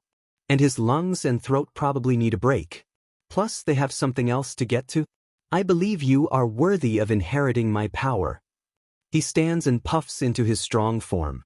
He makes his way over to where the boy has sat himself on the sand during his rant. I already tried to copy your quirk though? It didn't allow me. Would it allow me now? Since you think I'm worthy? Wait, you think I'm worthy? He says with his bottom lip jutted out in a pout as his wide puppy dog eyes tear up. My offer actually concerns my quirk, kid. The tabloids like to guess that it's super strength or power boost. And I avoid the question in interviews by making jokes. Because All Might, the symbol of peace, has to come off as a natural-born hero. Tashinori talks through Midoriya's tears, trying to distract him to stop the hydrant of tears that would soon come if he continued. But my quirk, it was passed down to me. Like the Olympic torch. Passed down to you? Really? He says with excitement which is followed by visible apprehension. Yes, and now it may be your turn. All Might's quirk is one of the 7 great mysteries of the world, and there's been endless debate over what it might be. There isn't a day that goes by without some new theory on the internet, but, well, now he says it was passed down to him. Naturally I'm skeptical. How would a quirk like that work? Could one exist like that? Well, like I said before, anything is possible with quirks. How did the user find out it could be transferred? Did he give it away by accident? Like how I copied Mom's quirk by accident. Wait, he says it was passed down to him, so does that mean the original user passed it to him? Or was the quirk passed through a few different people? What about the power then? We still know so little about quirks, so maybe this is possible? I mean, we use the term quirk to begin with because each power or characteristic is so very particular to a single person, so Tashinori's grown somewhat used to his muttering, so he thinks he caught all of what Midoriya's saying? But he decides it's better to interrupt him before Midoriya runs his mind in circles trying to understand. Nonsense. I have many secrets, but I never lie. I have the ability to transfer my power. That's the quirk I inherited. It is called One for All. All, Midoriya says breathlessly in wonder. The first person cultivates the power and then passes it to another. The next refines it and passes it on again. It is this cultivated power that allows me to save those who are in need of a hero. The truth behind my strength. But why me? He says with downturned eyes and clasped hands held tight to his chest. Really, this boy, he truly needs to learn some self-esteem. I've been searching for a successor for a while now, and I believe that you are worthy. That day, you ran in to save me with no plan, but you still risked your life. It inspired me to move. That alone seemed to be enough, but I wanted to be sure. So I've spent time getting to know you, but there was one thing I wanted to know more than anything, which was your dream. His eyes turn to me. He looks to be captivated as Tashinori speaks. When I was young I had dreamed of being a pillar for Japan, a symbol of peace. It's what made my predecessor choose me. And now hearing your dream, it's more than I could have ever wanted. I had wanted to find a successor who wanted to continue on my mission as a symbol of peace, but hearing your dream, I think it's even better than I could have imagined. But of course, it depends on you. What do you say? He looks down to his clasped hands that have come to rest on his lap. He looks to be deep in thought. His hand comes to pinch his bottom lip as he begins to mutter lowly to himself. This time it's so quiet that Tashinori can only make out a few words. He seems to be considering the pros and cons. He stops and looks up to Tashinori. I accept, he says with a determined face. A Quirk answer. I expected nothing less. One question though, how is it transferred? He shuffles around, practically vibrating in excitement. You'll need to ingest some of my DNA. But first we'll have to do more training. We want you to have as much muscle as possible. Oh, your quirk relies on your muscle mass then? One for All binds the physical strength of many people into one. If you're not strong enough it could blow your limbs completely off. He pales at my words but Tashinori's quick to continue. Luckily you've got a good start on building muscle mass. Still I'd like you to build up as much muscle as you can. So, you'll finish cleaning this beach and then I'll transfer it to you. All right.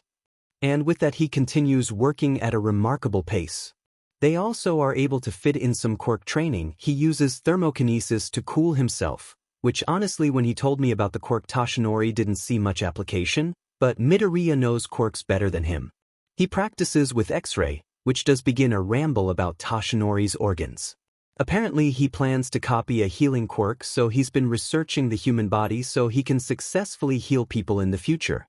Asking him about his family is put off until a month more. It begins with him chattering about how his mom has been working shifts in the ER. Toshinori decides now is as good a time as any to ask about his father. I hear you talk about your mother quite a lot, my boy, but nothing of your father. Could I ask about him? If it's all right, that is. He tries to broach the subject carefully. HM? My father? I don't really know a lot about him. He left after my mom told him I was quirkless. We talked on the phone until I was, 7 maybe? But not sure, around there though. That would fit the time frame of their fight. That pretty much confirms it, not that the evidence he already had wasn't enough. So you've stopped talking to each other? He just stopped accepting calls one day. We even tried to call using a different number to see if he's just not answering us, but nothing. Wait, your mother told him you were quirkless? Were you diagnosed as quirkless? Nah, apparently once Mom got P-arginin-T, he kept talking about what quirk I would have. We had an appointment with a doctor that told us my quirk was just taking a while. They had a specialist there that was able to tell us that my quirk was powerful, but they weren't able to tell us what it was exactly. And we couldn't afford a specialist that could tell us. So Mom went ahead and told him I was quirkless, since she got bad vibes from his obsession with what quirk I'd have.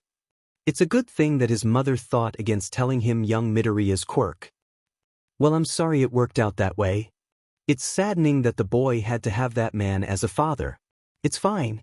Well, not fine, but it's something I've come to terms with. They go back to the comfortable chatter that usually permeates their time together. Life goes on as usual from there on out. They meet at the beach. Midoriya gives him a small breakfast he prepared and gets to work. They exchange stories and train whilst Midoriya cleans. They do end up going out to eat on his birthday. Toshinori would have perhaps gotten him something. Some merch maybe, but he didn't tell him until the day. So instead they go out and he gets the boy some ice cream as a treat. Toshinori's decided to not tell him about his father, about having a villain for a father, especially since he could be classified as the worst villain in existence. Midoriya shouldn't have to carry the burden of having a father like All for One. Plus it would tell him the origin of Copy, which may sour the thought of using his quirk. Maybe he'll tell him once he's an adult. Around 2 weeks after their talk, Midoriya begins to act more anxious and his eyes flit to Toshinori before looking away quickly. He wonders if he's having second thoughts about accepting One for All. It makes Toshinori anxious. He doesn't have to wonder for long because a week or so after he began acting strange he approaches Toshinori. All Might, could I talk to you about something? He appears very anxious and won't meet his eyes. Toshinori told him that he should at the very least call him Yagi, but he can't seem to break the habit. Of course, my boy, what do you need? Well, it's actually, kinda private, so we should find somewhere to, be. Like maybe behind the garbage? He shuffles around, soothing himself by rubbing his arm. Toshinori's mind wanders as it tries to come up with what he may want to talk about. It betrays him by wandering to All for One. Does the boy know? Has he always known? They move behind a pile of debris and settle down on the sand, facing toward the shore. So, this is, it's a big secret, okay? So it needs to, be kept secret.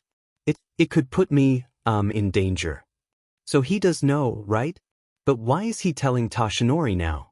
Did he just figure it out? Or was he feeling guilty?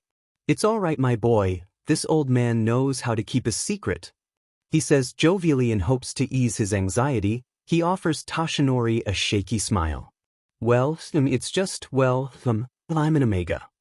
An Omega? Toshinori inhales deeply but catches no Omega scent. Maybe he went to a specialist? Since he hasn't presented at his age, Toshinori wouldn't be surprised if his mother took him to a specialist to have him checked. I might take heat suppressants, to hide my scent.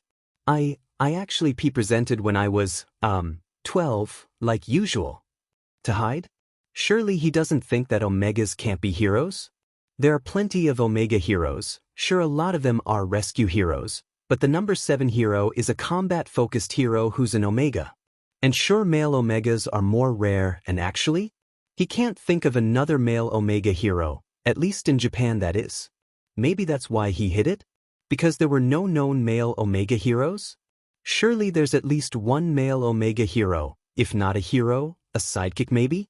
It'd be hard since they're highly sought after, But so are female Omega heroes. They receive hundreds, sometimes thousands, of offers. Maybe that's why he hides his designation? To avoid all the offers? With such a powerful quirk on top of being a male Omega, he'd be highly sought after. Maybe he was worried about his safety? My boy, it's no issue truly. My master was an Omega. And she did both rescue and combat. And then there's young Mirko. She's made her way to the number 7 spot all while focusing on combat. If it's an issue of there being no known male Omega heroes in Japan, I can assure you that a male Omega can certainly be a hero. I even worked with some in the States. He had hoped that mentioning his time in the States would perk him up, since he loves to hear any stories Toshinori has from then, but he stays curled in a ball, glancing at him from the corner of his eye. And if it's a matter of the offers you'll receive, unfortunately you'll have to get used to fielding those once you're a hero. Any Omega with a high standing receives hundreds or thousands of offers. Even I, as an alpha, receive a sizable number of offers. Before he can continue by talking about how he understands if it was for Midoriya's own safety, he interrupts. So you don't know? I guess that makes sense. It seems like something you'd be opposed to. Know what? It's true that male Omegas are often sought after. In fact, people will pay good money for a male Omega to marry into their family. But if you're a male Omega with a powerful quirk, it gets even worse. It gets so much worse because then the Hero Commission will be interested in you, but not in terms of making a new hero. No, instead they want to breed you. There are laws against marrying for quirk-making purposes, but the Commission doesn't want to marry you off. Instead they'll use artificial NSMMTN, and there are no laws against that. Plus, it'll allow them to give you multiple different people's SPRM, allowing a wider variety of quirks. Surely not, it can't be true. Sure, the Hero Commission isn't exactly clean, but they wouldn't do something so heinous. I can see from your face that you don't believe it, rather you don't want to believe it. But I've talked to families who've lost their loved one. They're not allowed to see or talk to them anymore, or any children that they may be having. I've talked with ex-HPSC employees who corroborated the family's claims and offered their own information about what went on. An anger rises in him, but it's almost overpowered by the sickening feeling that settles in. Finally, I talked to a couple ex-breeders. They gave their own insight into what happens there. How they're no longer allowed to see any children after their quirk awakens, if they turn out to have a useful quirk, that is. Once their child is old enough to be working, they're given a restraining order to stay away from them. Those that dare to defy this order are reamed for all their money, or possibly thrown in jail, or they're killed, no clue which. All we know is they're no longer findable. Surely the Hero Commission wouldn't kill someone. But he'd thought they couldn't have done something like buy someone to breed them. Murder isn't much worse. Actually, some would say that murder is the lesser evil since they're at least not suffering anymore. And you may think that at least the family can refuse, but no. If the Hero Commission thinks the Omega is worth it, they'll back the family into a corner until they have to agree. They get the family members fired and prevent any other job from hiring them. They'll get the Omega in trouble at school until he's expelled. If they rent, they'll get the landlord to throw them out. If they've bought their house, they'll have their utilities shut down, and having no job, they'll eventually have to sell their house. The family being able to make the decision to sell their child was bad enough, since the child gets no say. There has to be some sort of law against this. He knows contract marriages made for children are legal as long as the parent signs and the marriage is scheduled for once they're over 18. So maybe it's something like that, but it's just as likely that they're threatening these people into silence and obedience. If the family turns to illegal means to make money, well, the Hero Commission will make sure they're caught, and with no one to look after the child, they'll either go to family, in which case the process will begin again, or if they don't have family, a Hero Commission employee will swoop in and save them. If the family becomes homeless, they'll have the child confiscated. Again, they'll go to family if any is available, beginning the process again. If not, a Hero Commission employee will take them in. A nauseous feeling in his non-existent stomach makes him want to vomit nothing up. His throat settles with coughing up a large amount of blood, though that's not too different from usual.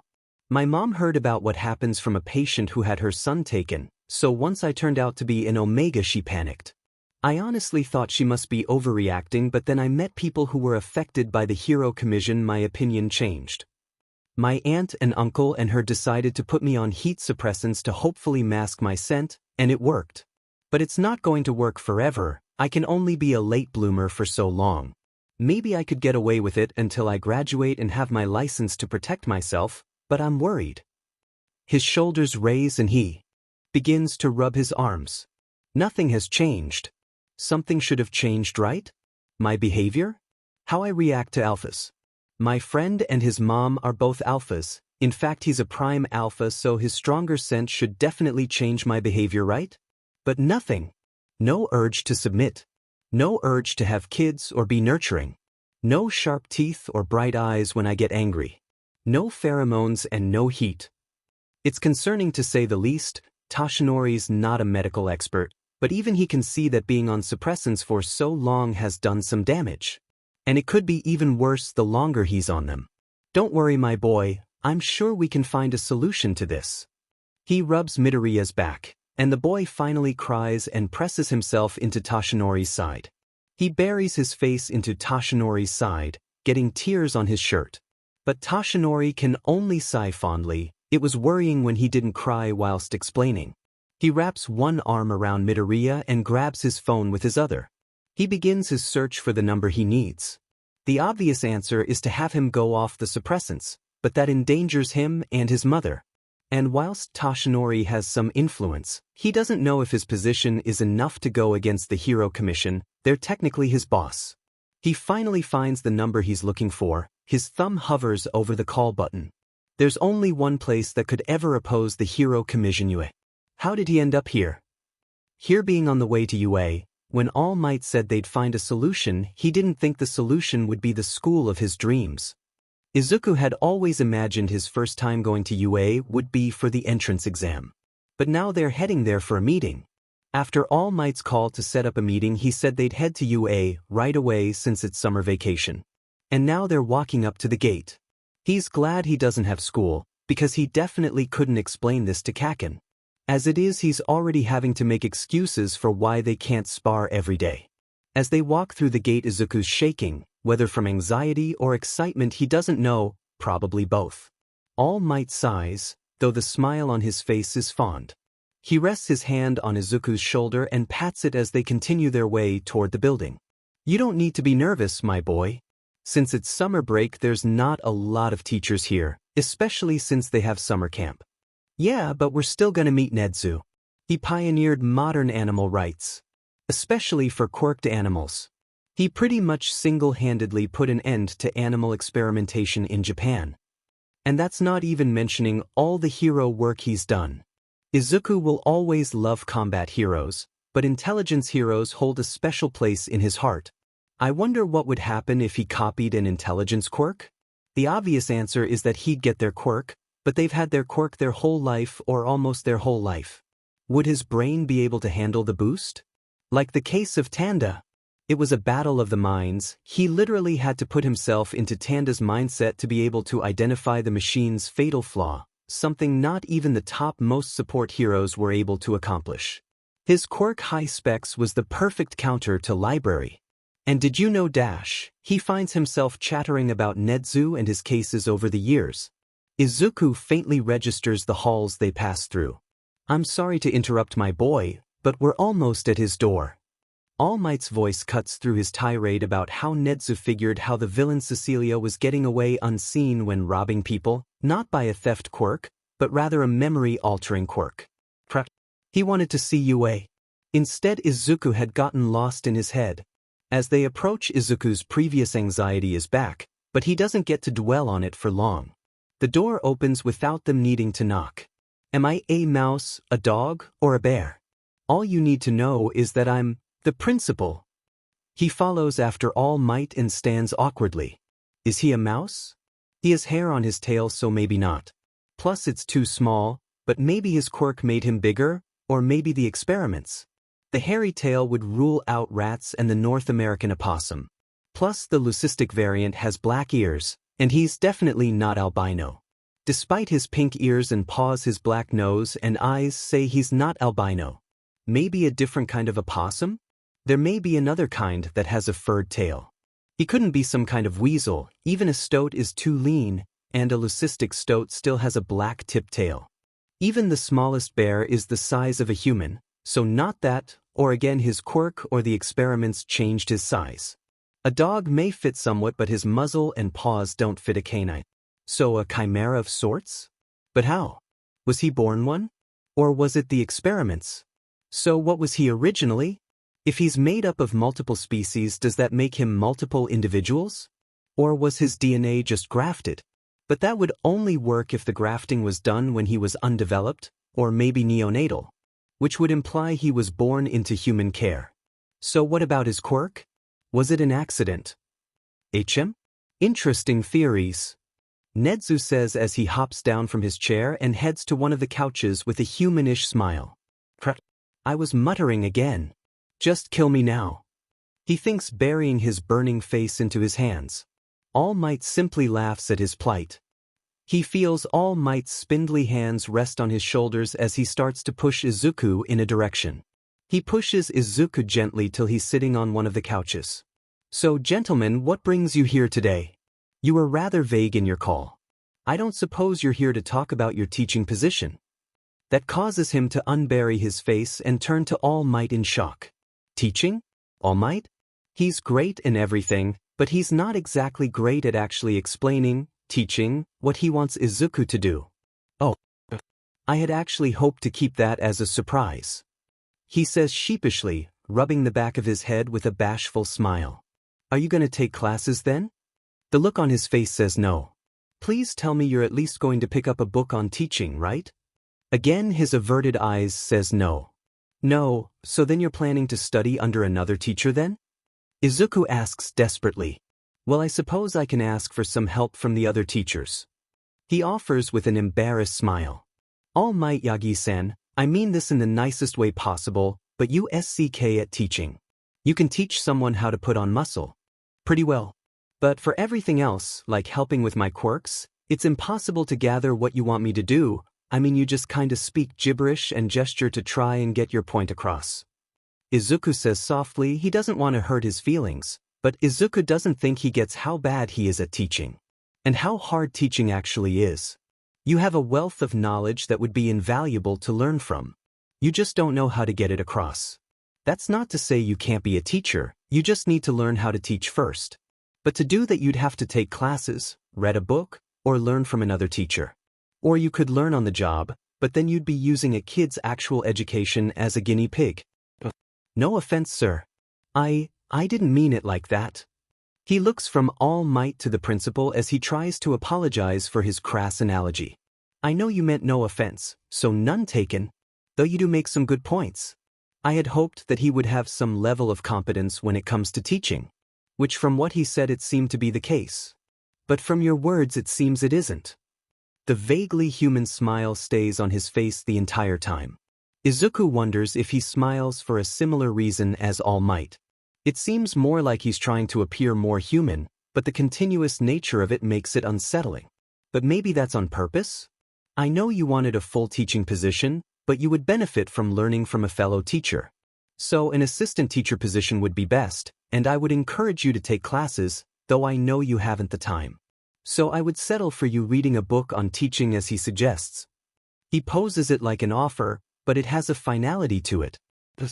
I suppose young Midoriya has a point, although I truly did believe I was at least somewhat competent. But if the only student I've had says I could use some work, I guess I need work. I don't mind being an assistant teacher, and I will try to pick up a book on teaching. Izuku will have to try and find some books for him. At least he'll be able to try out these new teaching methods with Izuku before he actually becomes an assistant teacher. Splendid. On to what brings you here. Well, would you like to start? All Might asks. Izuku shakes his head in the negative. He already had to do this once, he'd rather not do it again. Right? You see, young Midoriya is an Omega, but has been taking heat suppressants to hide his scent. And it may be surprising, but the reason is dash. The hero commission, I presume? He doesn't seem surprised. Yes, how did you know? I have been aware of that unfortunate aspect of the commission. Izuku's expression turned sour. He knew, and I can assure you that I did try to publicize this, but I was threatened into silence. It isn't something I'm proud of, but they threaten my students. I'm sorry I wasn't able to do anything, but I had to prioritize my students' lives. His faux smile has fallen and he expresses himself in a more animalistic nature. His ears pin backwards, his whiskers are pulled tight to his face, and his nose twitches on occasion. I understand if I can ask, what did they do? When students were on their work studies, the commission began to send the hero they were working under and the student into dangerous situations. It was clear that they had no regard for the hero or the student's safety. They were willing to lose these lives for the sake of their reputation. It unfortunately cost a good number of students their life before I realized what was happening. How awful can the commission get? Izuku always thinks he's reached the bottom barrel of depravity, then they outdo themselves. In fairness, after all he learned from the ex-commission employees, this isn't too far off from their norm. They gave Izuku enough information to make him curious, and well, he just couldn't keep himself from digging further. He has enough info to bury the commission, but could he bury them before they'd bury him? Yeah, that sounds like something they'd do. I'm sorry you had to lose those students. He offers Izuku a solemn nod. At the beginning I had tried to hold press conferences, but not even my position was enough to stop the commission from silencing the publication. But perhaps your position may be. He looks to All Might, whose expression turns serious.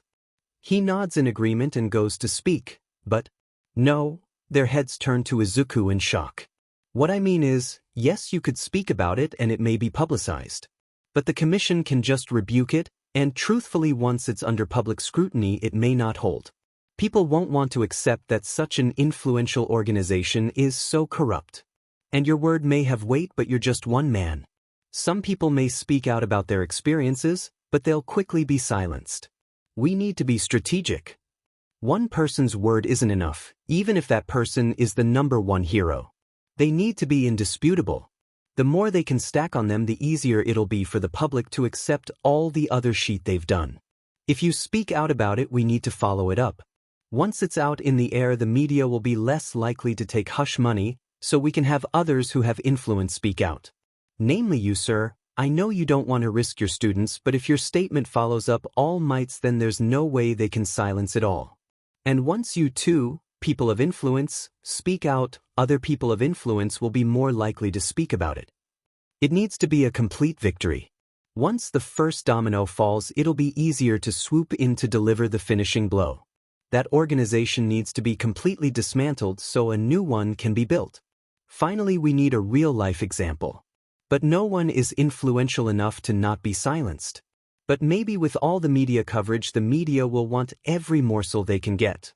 But then we also have to worry about people's safety, your students, the media, the people who speak out. He knows people who would like to speak out, but can't due to the risk to their life. It's no use speaking out about it once, only to be killed. What about you? Nedzo asks. Me? Yes, you. What if you speak out? True, you weren't under their control, but you've had to hide an entire piece of yourself for your own safety. Would people listen to him? He's just one male Omega, and he hasn't even been under the commission's thumb. Maybe, but if we're wanting to do this soon, I won't have enough influence compared to licensed heroes. He'd need to be a pro hero to have any chance of being listened to. Yes, but let's say you won the sports festival?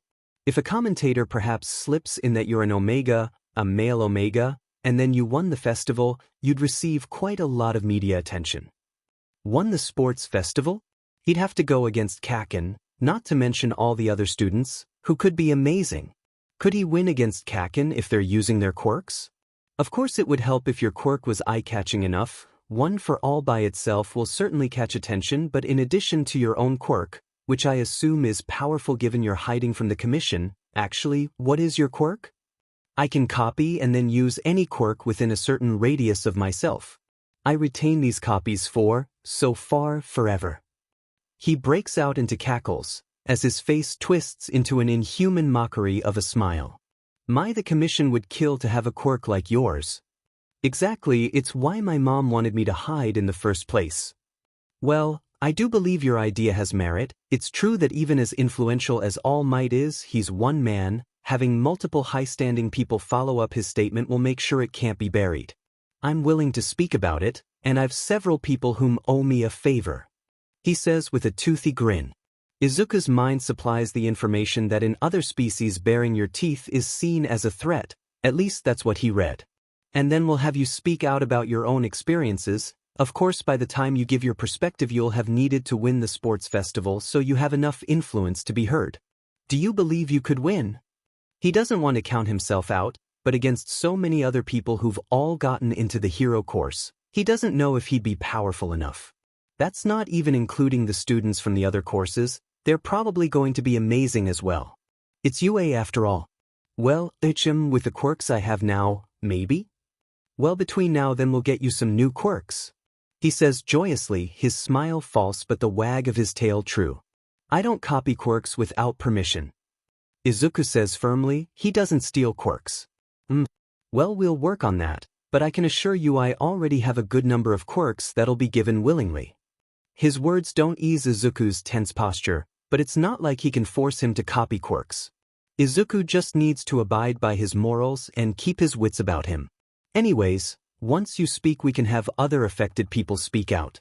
But you're right about them not holding enough influence, so we'll have to do something to up their standing. Perhaps endorse them? Hold a press conference where they speak? We'll need to be involved with them anyways as they'll need protection. Do you know any people who could speak out?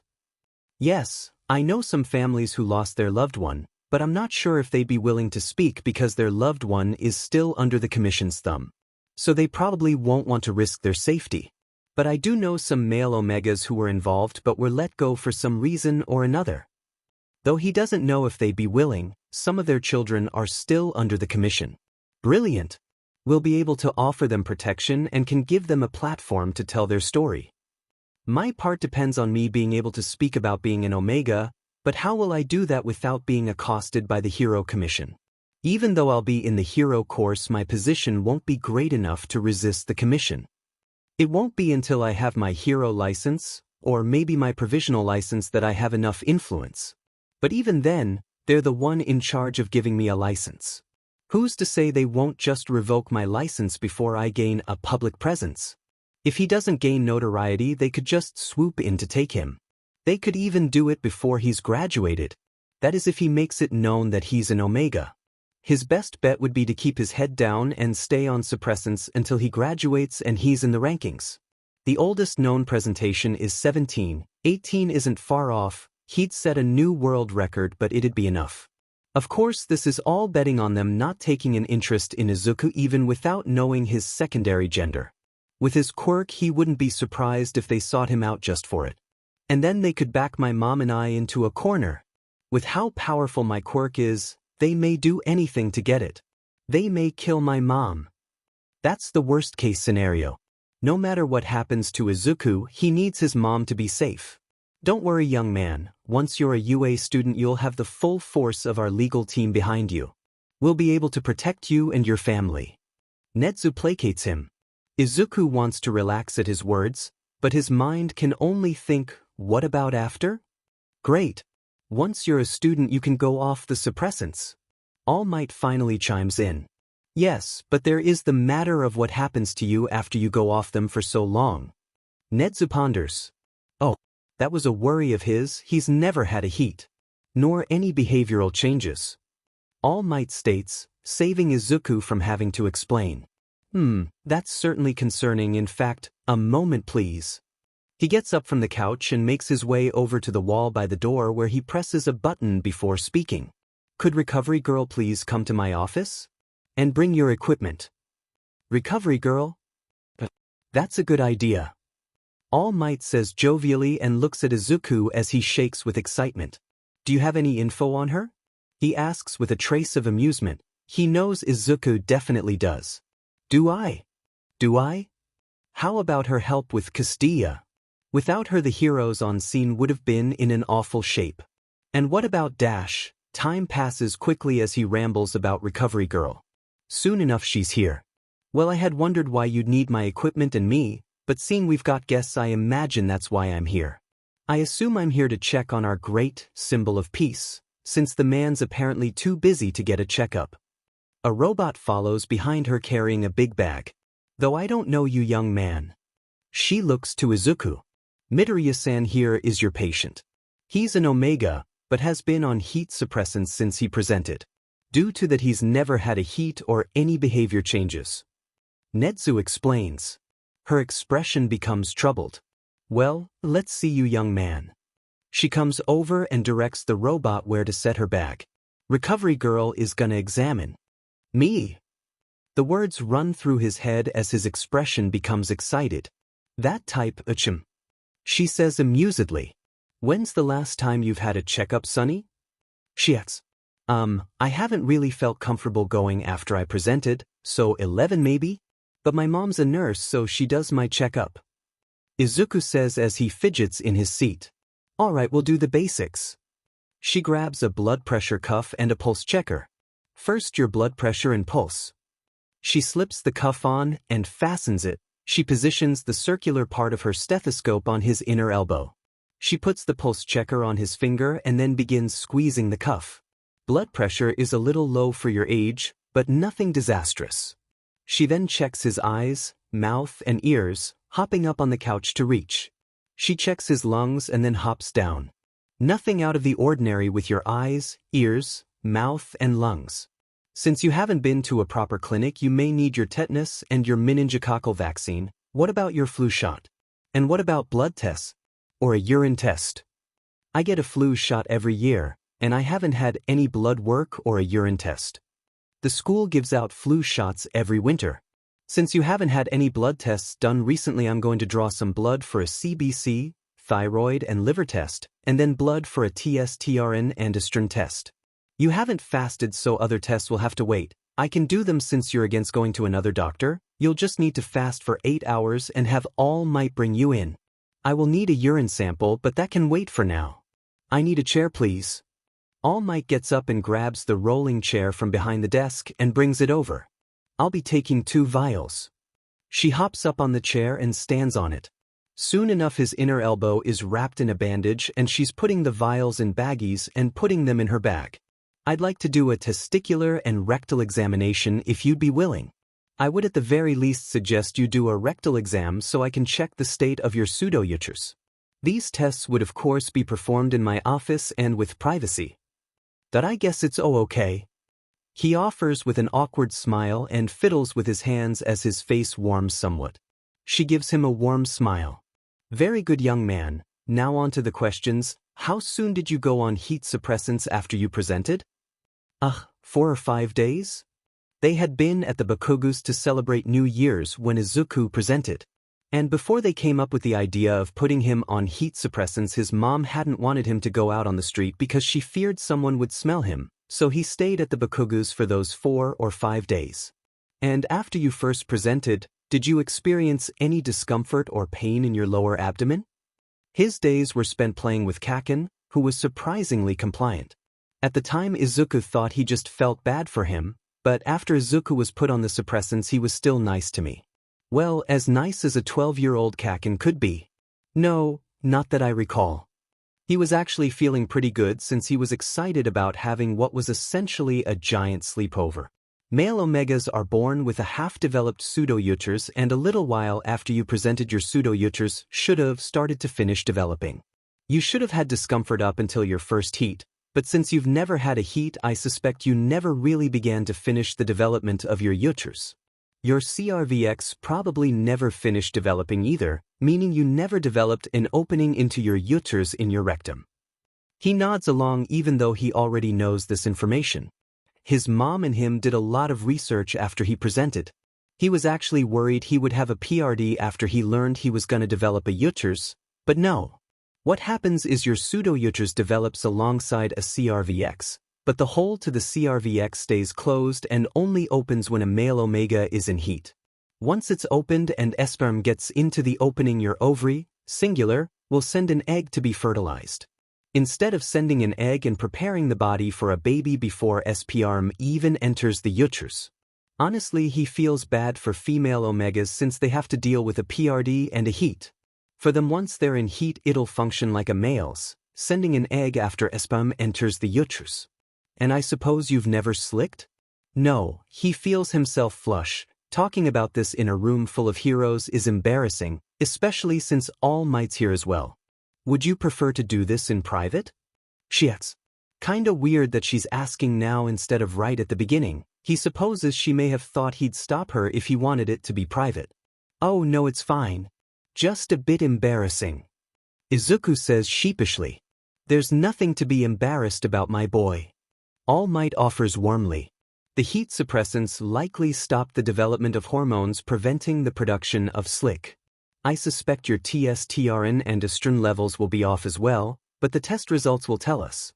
PBRTY changes you, but presenting also has a big part in your hormone levels. The heat suppressants usually work by reducing the large amount of hormones and pheromones a heat produces. But it never works completely due to the increased production your heat induces. During the first week after presenting, the only real change you would have had was your body beginning to produce pheromones, so since the other changes hadn't started, it completely suppressed the changes that presenting was supposed to produce. But the hormones produced by PBRTY may have not been as suppressed because they're produced from different sources, though it likely dulled the effects of PBRTY. He knows he's small for his age in more ways than one. He's underdeveloped in a lot of areas, like down below. He hasn't started to grow facial hair either. And his face is still soft and childlike. Male omegas are typically softer appearing than a beta, but this is to an extreme. Speaking of pheromones, I'd like to swab your throat glands and wrist glands. We can't smell anything, so I don't think it'll show any results, but it's best to check. I'll need to feel them as well. She swabs one of his neck glands and one of his wrist glands and stores them in her bag. Her cold, gloved hands cause Izuku to shiver as she gently feels around the glands on his neck and wrists. The feeling causes him to fidget as she touches his sensitive neck glands. Everything feels good and they don't appear to be plugged. Now your fangs. Izuku opens his mouth so she can press her fingers on his upper gums. Again, it's a bit uncomfortable, but it's not as sensitive as his neck glands. Well, they appear to be developed, dearie. They just haven't descended. And you've never been told or noticed your eyes brightening when you're angry. No, ma'am. He doesn't often get angry though, but when he has, it's nowhere near feral levels. Of course, since he's an omega, it's harder for him to go feral than it is for beta, and especially for an alpha. Kacchan spent a good year or so after he presented going feral at least once a week before he got control of himself. Now on to behavior-based questions. Every person will have varying answers. Not every omega will have all these behavior changes, but you should at least have some. Izuku nods in agreement. Have you ever had the compulsive need to gather clothes from close friends or family? No, I like wearing my mom's sweaters, but I liked to do that before I presented. He used to love wearing her sweaters since they were so big. Nowadays he still wears them, but it's more for comfort. They smell like home. No urge to create a nest? Nope. A little while after he presented, Mom suggested he try to make a nest, but he just couldn't get into it. An urge to coddle children, toys, or animals? No, he's never really around kids or animals, but he's around toys all the time, though they're more figurines than toys. Maybe he doesn't feel like coddling them since they all have All Might's face on them.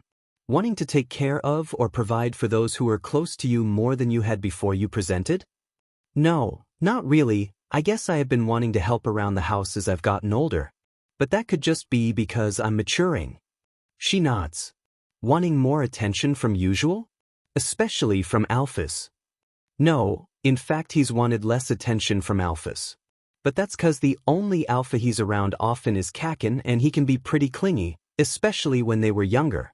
Though he likes to pretend he's not interested in Izuku, the time he called Kacchan a tsundere didn't end well for him. Being more protective of your close friends or family? No, don't think so. He doesn't really have to be protective though. Mom doesn't have anyone that would be mean to her, except the occasional patient, but they usually leave pretty quick. Auntie and Kacchan can definitely defend themselves, and Uncle is protected by them. Being more SBMSSV than usual? Especially to alphas. No, after he presented he did desensitization training with Auntie and Kacchan, since a hero shouldn't be affected by something like pheromones. Larger reactions to an alpha's pheromones? No. My friend is a prime alpha and his mom's an alpha, so they've helped me with resistance training. but my reaction never changed after I presented.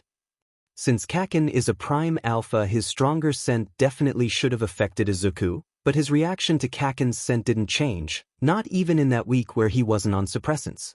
Making new compulsive sounds, such as cooing, chirring, trilling, or hissing? No, not that I remember. He's never really been one for compulsive sounds though. He's never even purred, at least not that he remembers. No huffing, grumbling, growling, or snarling, but he's not one to get angry. He whined a lot when he was young, and he thinks he squeaked and yipped when he was really young, but his memories from that far back are hazy. Being more emotional than usual? I've always been a more emotional person, and once PBRY hit I became even more emotional. So I did become more emotional around the ages of 11 to 13, but it may have been because of PBRY. Luckily his changes didn't make him angrier. He'd have hated himself if he yelled at Mom. Recovery girl sighs wearily. I'm worried about the side effects that you may be experiencing from being on the suppressants so long. So tell me if you experience any of these on a somewhat regular basis. Nausea, vomiting, constipation, diarrhea, dizziness, headaches, insomnia, mood changes, increased heart rate, anxiety, irritability, or dry mouth. I have some anxiety, but that could just be me. I do get thirsty pretty often, and if I become hungry I'll get nauseous, so I have to eat before I get hungry. I just carry snacks around with me. He thinks he hears All Might mutter, so that's why. Constantly snacking has gotten him made fun of by other kids though, but Kacchan was quick to snap at them. Mom did have to talk to the principal so that he didn't get in trouble for eating in class, even though he usually eats between classes, but the other kids were quick to tattle on him. Other than that I haven't noticed anything else. She nods and begins to pack up her stuff. Now we'll go to my office and I'll set everything up while you give me a urine sample. But I can already tell you that I want you off the suppressants as soon as possible. I'm worried the damage may be permanent, and I'm worried that if you continue like this you'll become infertile, if you're not already. That darkens All Might's face, but all he can think is, then they wouldn't be interested in me. Honestly, he wouldn't be too upset if he couldn't have kids. He doesn't really want any. But he supposed he may in the future, but he can't picture himself P-Argent. Maybe if he wants kids in the future he'll adopt. There are plenty of kids displaced by villain attacks. Course it'd depend on his partner, but he also can't imagine himself with anyone. But the only person who has ever been even mildly interested in him is Kacchan, and he's not exactly lover material. But maybe he'll meet someone who is. Yeah, I figured you'd say something like that. But I won't have protection until I'm a student at UA. So I'll go off them once I'm a student. Izuku states, he's not risking his freedom. I don't like that young man. I imagine once you're off the suppressants you'll be assaulted with changes as your body tries to catch up on lost time. I worry about you attending school at the same time as these changes. Recover girl frets. He knows it probably isn't good, but what other choice does he have? I believe I have a solution. Netsu chimes in cheerily. Your issue would be others smelling you, so we have to put you somewhere you won't be smelled. And how would we do that? I need to go to school, and I live in an apartment. Hiding his scent just wouldn't be possible when he's surrounded by people. Even if they're in their own apartment, once they pass by their door they'd smell it. Plus he has school. By having you move into UA, of course. We'll make a house in a far corner on UA property and move you to online school. He's stunned, he doesn't know what to say. What do you say to that? Live at his dream school. What about Mom? What about my mom? I'm sure something can be arranged for her as well. After all, once you're in the spotlight she may become a target as well. When would she be available to talk? That's right, if they can arrange something that works with his mom he's in. She should probably be available to talk. She works the night shift, so it's probably almost time for her to go to bed, but if you call now you may catch her. Her number then? He gives over her number and follows Recovery Girl and the robot out the door. Once they're there she hands him a sealable cup and directs him to the adjoining bathroom. He's jittery about what's to come. What's she gonna have to do? He hasn't researched this kind of stuff. He's always had an interest in medicine since his mom's in the medical field, so he's learned all he can, but these kinds of examinations were just too embarrassing. Once he's done, he seals the cup and washes it and his hands before he heads out and hands over the cup. She begins by taking him behind a curtain and has him sit on the bed as she asks more questions. Mostly about his SXL proclivities, like MSRBTN, and how often he gets hard, awkward questions that he's glad she didn't ask in front of All Might and Nedzu. Apparently he doesn't get enough Irktons for someone his age, and he doesn't striptease as often as others his age either. After all the questions are finished, she has his remove his pants and she examines his pee-pee and ball. She's quick to state that they're underdeveloped, which Izuku knew, but it's embarrassing for someone else to say it. He can't look down when she begins a more thorough investigation. I think I'd die if we met eyes right now. On the plus side, my mortification means I definitely won't get an Irkton. He thinks grimly. They move on to the rectal exam. She has him bend over the bed, which he's thankful for since it means he definitely won't have to look at her this way. She checks his PRCT, which seems normal. She then uses a device to check the back of his rectum, where the opening to his CRVX should be, but finds no hole. It's all just uncomfortable, which is good. He was worried that this would feel good, 'cause that's what's supposed to happen, right? He thinks he'd have actually died if he had felt good during a doctor's examination. She sends him back to the principal's office with a cup to take home and collect some SPRM for her to examine. Embarrassing, but at least she didn't try and have him do it here. Walking the way back, he finally takes the time to look around and take in the school. Everything's so shiny. Do they have some sort of cleaning hero? And everything is so big. How many classes are there? I know they have heroics, general, support, and business courses for all 3 years, but how many classes for each department? And how many teachers are there then? He doesn't hear anything as he approaches the door, some sort of noise muffler? Or were they just being silent? The door opens once he's in front of it. Honey, I would have preferred if you'd told me you had someone helping you train. He knew he forgot something. Wait, what's she doing here? Also, if she's already here, how long was he gone? Your mother decided that this was better discussed in person. And I was under the impression you had told your mother you had a trainer. All Might says as he looks at Izuku with disapproval. What was he supposed to tell her? He couldn't just tell her All Might was teaching him. And if he told her it was some guy named Yagi Tashinori, she wouldn't have let him train Izuku. Your mother and I have just come to what we believe is a reasonable solution. Of course, we would like your final say on the matter. Nedzu speaks. Your mother and you will live on campus in an unused corner until, and maybe even after, you start school here. And you'll do online schooling for the rest of middle school. I'll be informing any staff members who are going to be working with the first-year heroics classes, that way we'll have help. Does that mean he'll be meeting more heroes? He knows Present Mike works here since he has talked about it on his radio show. And whenever Izuku's watched the sports festival for the first years, he's commentating. Okay, if mom's fine with it, then I am as well. He's relieved that his mom will be with him. He's got years worth of development to catch up on, and if it's as unpleasant as Recovery Girl thinks it's gonna be, Izuku's going to need his mom. I'm glad you're finally getting help. I can't thank you enough. She looks at Izuku adoringly, before looking at the principal with teary eyes. Great, if she cries I'll begin crying. Please, it's our honor, as teachers we can't turn away such a promising young man. And as heroes it's our duty to help those in need. Nedzu says cheerily. Mom faces Izuku with a soft smile, then her smile turns sly. You're the one who's telling Katsuki. Forgot about that. Moving is a lot more work than Izuku thought it'd be. There's so much to pack that he didn't even think about. And they've got even more stuff in a storage unit, though that's mainly old stuff, like from when Izuku was a kid, or his mom's childhood stuff. Since they're in an apartment, they don't have any sort of storage like a basement or attic. Still, packing helps take his mind off their upcoming meal with the Bakugus. Auntie and uncle will definitely take it well, but Kacchan's a wild card. Maybe he'll talk about how it's finally time something happened, or maybe he'll throw a fit about it. Maybe he'll do both, who knows with Kacchan. He'll definitely be said that Izuku's getting into UA before him. Even though Izuku clearly won't be attending classes, he'll definitely see it as Izuku being enrolled before him. Which he's not, he still needs to take the entrance exam. He's already told the people at the retirement home that he'll be gone, Course he couldn't tell them exactly why. So he just told them it was because he's moving, which isn't technically wrong. And he made sure to tell any people he's close with from the hospitals he volunteers at about how he's going to be away.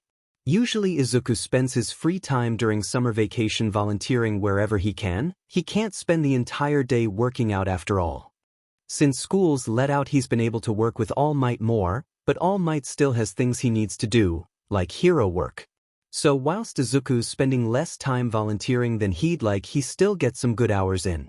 Course it leaves little time for Kacchan, but Izuku doesn't think he could spend another summer vacation getting his butt beat every day. But since he's being allowed to live on campus, Nedzu must believe he can do it. And All Might is counting on him. So he has to get in for them.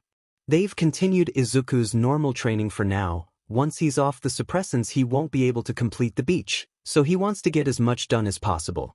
Since he was worried about leaving the beach covered in trash, All Might said he'd complete it for Izuku.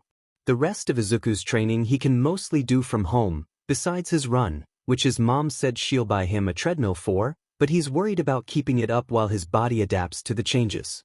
He's worried about a lot of stuff, like how he'll acclimate. How will he react to an alpha's pheromones? What about behavior changes? Or his heat?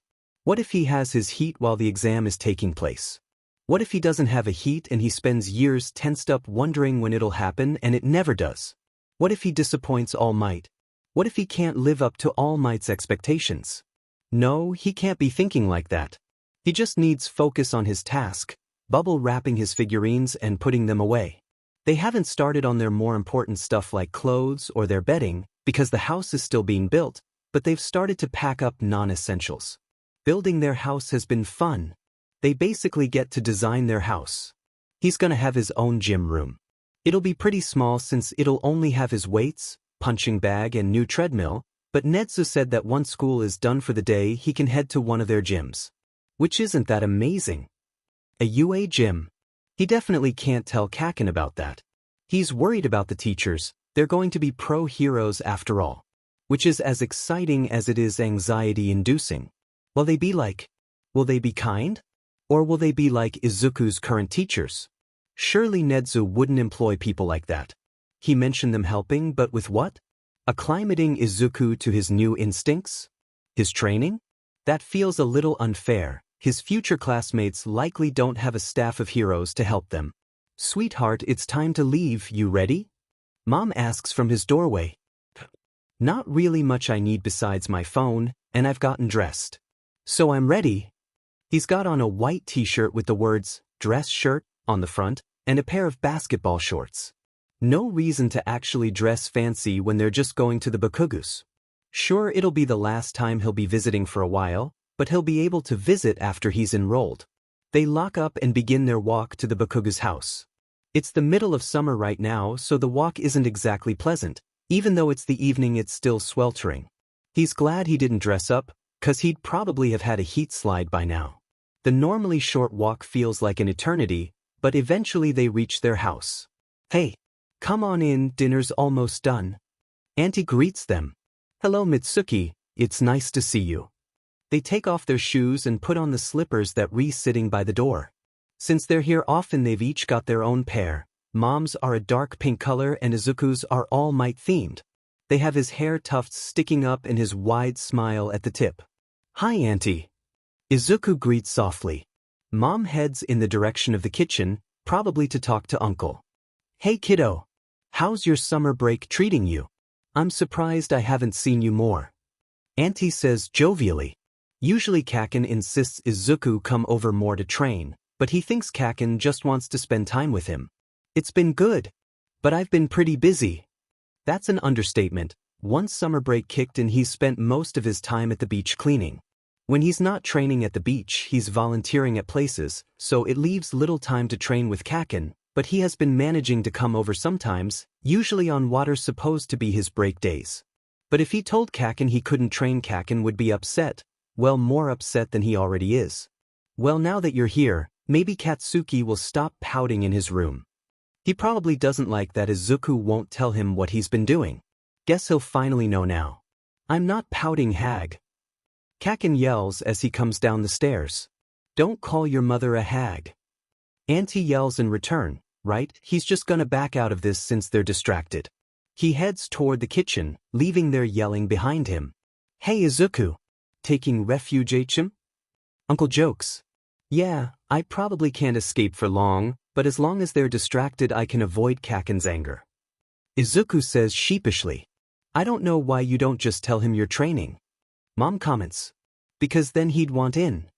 And would that be so bad? Izuku fixes Mom with an, are you serious? Face. She now knows who he's training with, so he doesn't know why she thinks he could just casually invite Kacchan to train with all might.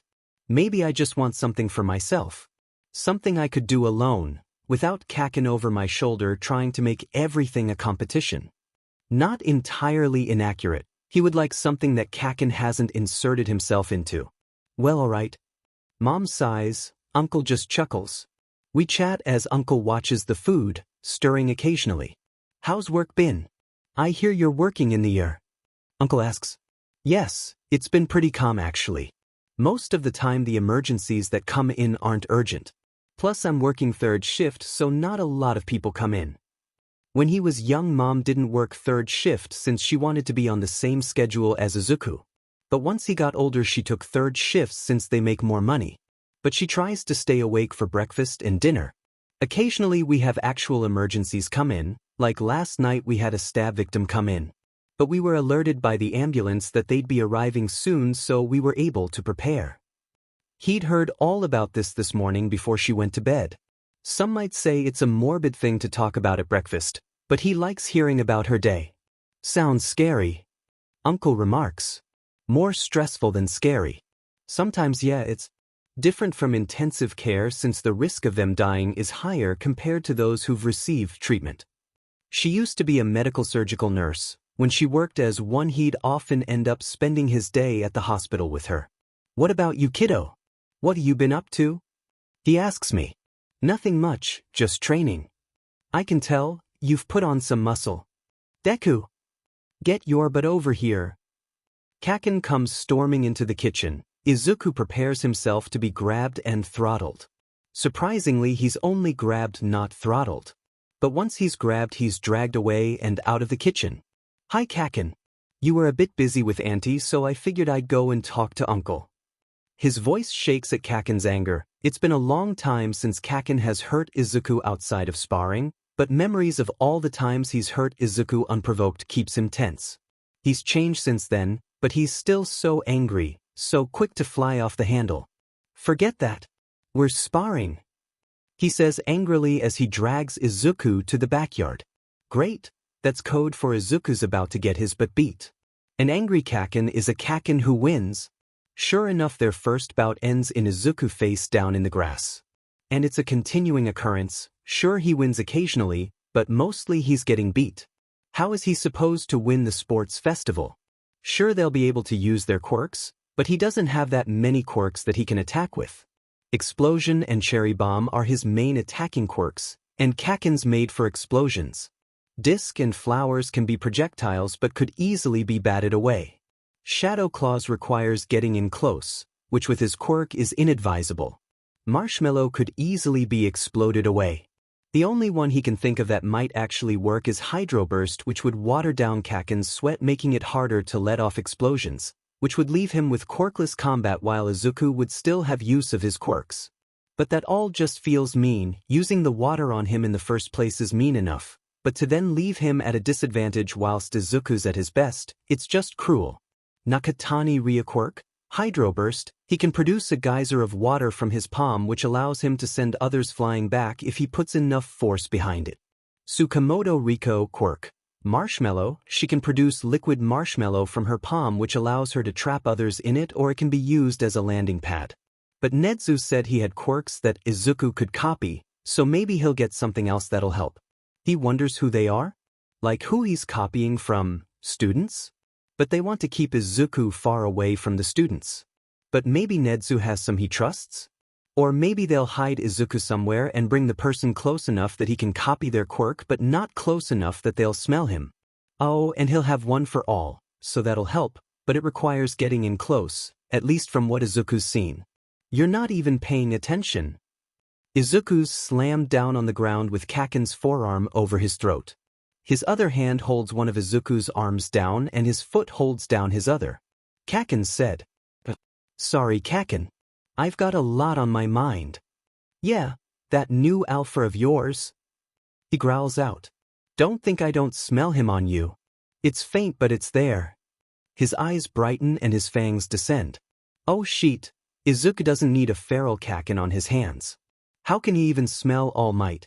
He hasn't been scenting Izuku, but he does give Izuku pats of encouragement, so maybe his scent transferred then? But it'd have to be near non-existent. A prime alpha's sense of smell is supposed to be enhanced, but this is just ridiculous. Kacchan, it's definitely not what you think. Gross. All Might would probably cough out what remains of his lung if he heard this. Yeah, right. Why else would you not be coming over for training? You're too busy with another alpha. But I can smell he's not a prime alpha, so why the hell are you spending time with him instead of me? Kacchan asks viciously. Kacchan has to know Izuku doesn't care about something like that. Just because you're a prime alpha doesn't mean you can train me better than he can. He has more experience than you. This is apparently the wrong thing to say because he snarls into Izuku's face. He flinches back and tries to squirm away, but Kacchan's hold has tightened. Izuku's arms ache where he's holding and stepping on him. Izuku coughs from the pressure on his throat. Before he can try and move his legs to try and get out, something hits Kacchan's head. "What the hell do you think you're doing, brat?" Auntie yells as she comes closer. Her presence is enough for him to loosen his hold. She hits him with her other slipper once she's close enough. "Shut the F up, hag. It's none of your business." Kacchan shouts as removes his arms from Izuku to try and block the soft wax. "The hell it isn't. You're hurting Izuku-chan." Auntie glances at Izuku in concern before she shifts back to scolding Kacchan. "We're training." He stands up straight and puffs out his chest as he flexes his muscles. "Yeah, right. That's why you're going feral, huh?" Auntie stops her assault but holds the slipper out in warning. "You're old enough to control yourself." Izuku hasn't seen him like this since Kacchan was 13. "Head to your room and cool down." Auntie orders, pointing to the house. "F you. I'm not doing shit." This causes Auntie's eyes to flash as her jaw tenses. That wasn't smart. She grabs him by his ear and drags him away from Izuku and toward the door. "When I say you do something, you do it." She shoves him into the house, shutting the door behind her. She turns to Izuku as her furious expression morphs into concern. She makes her way over to him as he gets up. Man, his body aches. "Are you alright, sweetie?" She puts her arm around the back of his shoulders. "Yeah, Auntie, I'm alright, thanks." "He's definitely gonna bruise though. I don't know what got into that boy. Since he sees Izuku as Pac, he's pretty overprotective. So he's probably mad about someone getting close to Izuku without his approval, but just because they're Pac doesn't mean he has any right to his social life. He can befriend whoever he pleases. There was a time where a boy from the grade above had tried to ask Izuku out and Kacchan ended up getting a detention for blasting him in his face. Plus he's probably said that Izuku's spending his time training with All Might instead of with Kacchan. It was just a misunderstanding. He can't believe Kacchan thought he'd be dating someone. He thought he made it clear that he's not interested in relationships. Well, whatever it wasn't acceptable. He'll be getting a long talking to. Let's head in. Auntie grabs her other slipper and they both head inside. "Why don't you go clean up? I'll grab you some of your clothes to change into." He looks down at himself. He's got dirt and grass stains all over him. Yeah, that's probably a good idea. This is the exact reason he keeps clothes here anyways. "What about dinner?" They stop in front of the bathroom. "There's still some time until it's finished, plus we still need to set the table, so if you hurry you should be good." She waves him off, pushing him into the bathroom. He turns the shower on and undresses. He steps in and since he's in a hurry he skips conditioner and immediately grabs Auntie's strawberry-scented shampoo. After that's done he washes his body quickly. Auntie knocks on the door while he's washing his body and opens it to set the change of clothes inside. He dries himself quickly and wraps a towel around his hair to help dry it. He slips on his underwear and shorts. He takes off the towel on his head and puts on his shirt. He heads to the dining room where he finds the table set and they're setting the food on it. Right on time. Take a seat, kiddo. Uncle directs Izuku to his seat where Mom is sitting next to him. Kacchan sits himself on Izuku's other side with a sour look on his face. Izuku tries to catch his gaze, but he stubbornly doesn't return it. Though once Izuku's not looking at him, he glances at him. Izuku's upset with him and he'd like to talk it out, but Kacchan seems to be allergic to talking about their problems. Here we go, serve yourself. Auntie chimes in, setting the last of the food down. They each grab for the food and serve themselves before saying thanks. You say you've been training, but what type of training have you been doing? Just your usual? Or something new? Uncle asks before his next bite. You know that beach that's always covered in trash? Izuku said after swallowing his bite. Yeah, Takoba, right? Though I hear it's being cleaned. Auntie comments. Yep, I've been cleaning it. Kacchan sneaks a glance at Izuku with a furrowed brow. Honestly, that's kinda his baseline though. His resting face just looks angry, but that kind of fits his personality. Really, why? Being a hero is about helping your community, and moving all that trash is helping me put on muscle. Plus he's made some money selling some of the metal that was salvageable. I had noticed you were more muscular. You were already pretty muscular before, why do you need more? Uncle questions. There's a quirk I want to copy and it depends on muscle mass. All Might says Izuku will be stronger than him since it's a stockpiling quirk, but it's just safer to say he's copying it. And if someone notices Izuku's stronger than him, they'll deal with it then. I see, well, you being safe? I don't want you to be stuck by a needle. Auntie remarks. Yep, I'm wearing gloves and I'm definitely careful of what I grab. He can't just stick his hand into a pile of trash, he has to be careful, even if that takes longer. How are you disposing of the trash? Uncle asks. Oh, I have a mentor who helps. All Might's ordered bins to be brought to the beach. Each day they have different kinds of bins ordered to the beach since different kinds of trash are recycled or disposed of differently. Really? Inko hasn't mentioned any kind of mentor. Auntie ponders. That's because someone didn't tell me. She says pointedly. I said sorry. I just didn't know how to explain it. He explains sheepishly. Really, if he had told her he had a mentor she'd want to know who it was, and he couldn't just tell her it was All Might. And if he told her he was just some guy, she probably would not have let Izuku train with him. What's so complicated about this mentor of yours? Well, he's a UA alumni. That's honestly the best explanation Izuku can give without outright saying he's All Might. What? Kacchan shouts. What the hell's his name then? Huh? What's his hero name? Izuku didn't even say he was a hero, he could have been from one of the other departments. But he guessed it wouldn't make sense if he was training Izuku but doesn't have experience. He's underground. He doesn't really want his, name out there, Izuku offers lamely. Kacchan doesn't buy it, he can just tell. Well, congrats. You definitely deserve that kind of recognition. Auntie enthuses. Yes, he's actually kinda why we're here today. Mom starts. Uncle hums. Well, I kinda told him I, am an Omega. And you know, all that entails. And he, had a solution UA. It's still unreal to him, he's going to be living at UA. And he's training with All Might. He wants to give Izuku his quirk.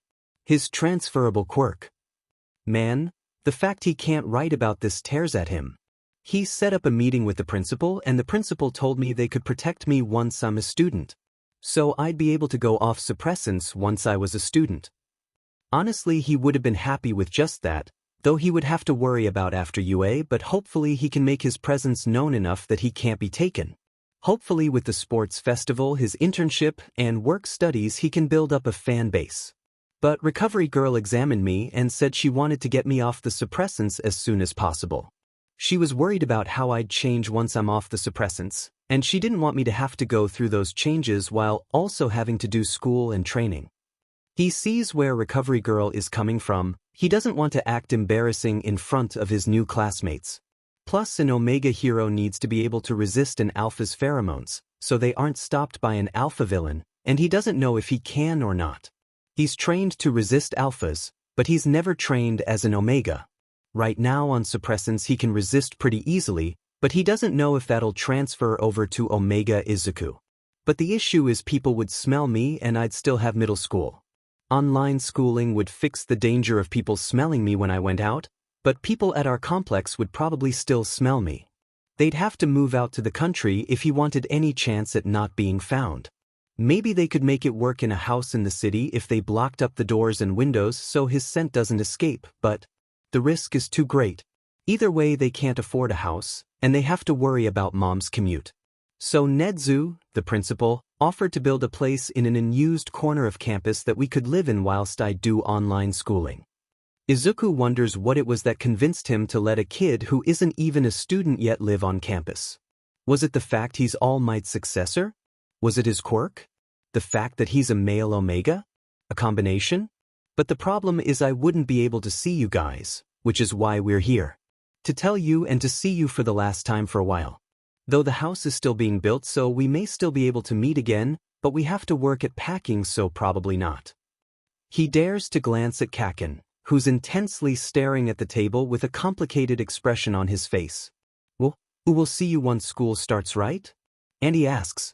Yeah, I just need to avoid the Hero Commission finding out until I'm enrolled in UA. They have a legal department who can help me once I'm a student there.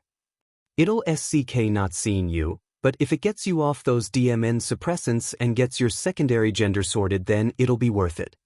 Auntie responds. Kacchan suddenly stands roughly and stalks off. Izuku moves to stand but Auntie interrupts him. Give him a moment, kiddo. He needs to get his thoughts sorted. He knows this is for the best, but he's gonna miss you. Auntie says softly. Izuku figured he'd be upset, but he thought he'd be more shouty about it. And he's probably said that you're going to UA. That's what he's most surprised about. He figured he'd throttle Izuku once he knew he was staying at UA. Huh? Yeah. I'm surprised he didn't blow up.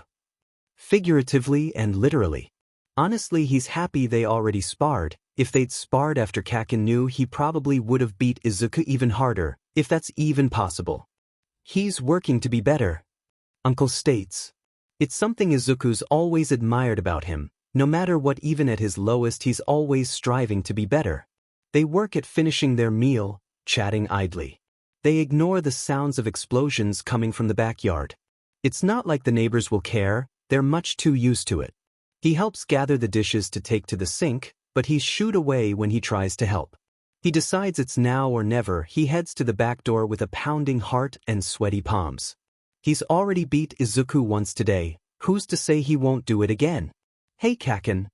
He stands in the doorway and stares at the sweaty boy. He grunts but doesn't turn to Izuku and returns to punching and exploding the air. It'll only be 6 months until we can see each other. And we'll be able to talk on the phone. His expression turns more furious and whips around to face Izuku. I know that. He growls out. Damn it. I know that this is for the best. Doesn't mean I like it. That's probably an understatement. Ever since Izuku presented, he's stuck himself to his side. Any acquaintances he had he scorned in favor of staying with Izuku. No one's ever been up to his standard. Hopefully UA will change that. And I'm not expecting you to. But I am expecting you to work past it. This will be a challenge for you, so meet it like one.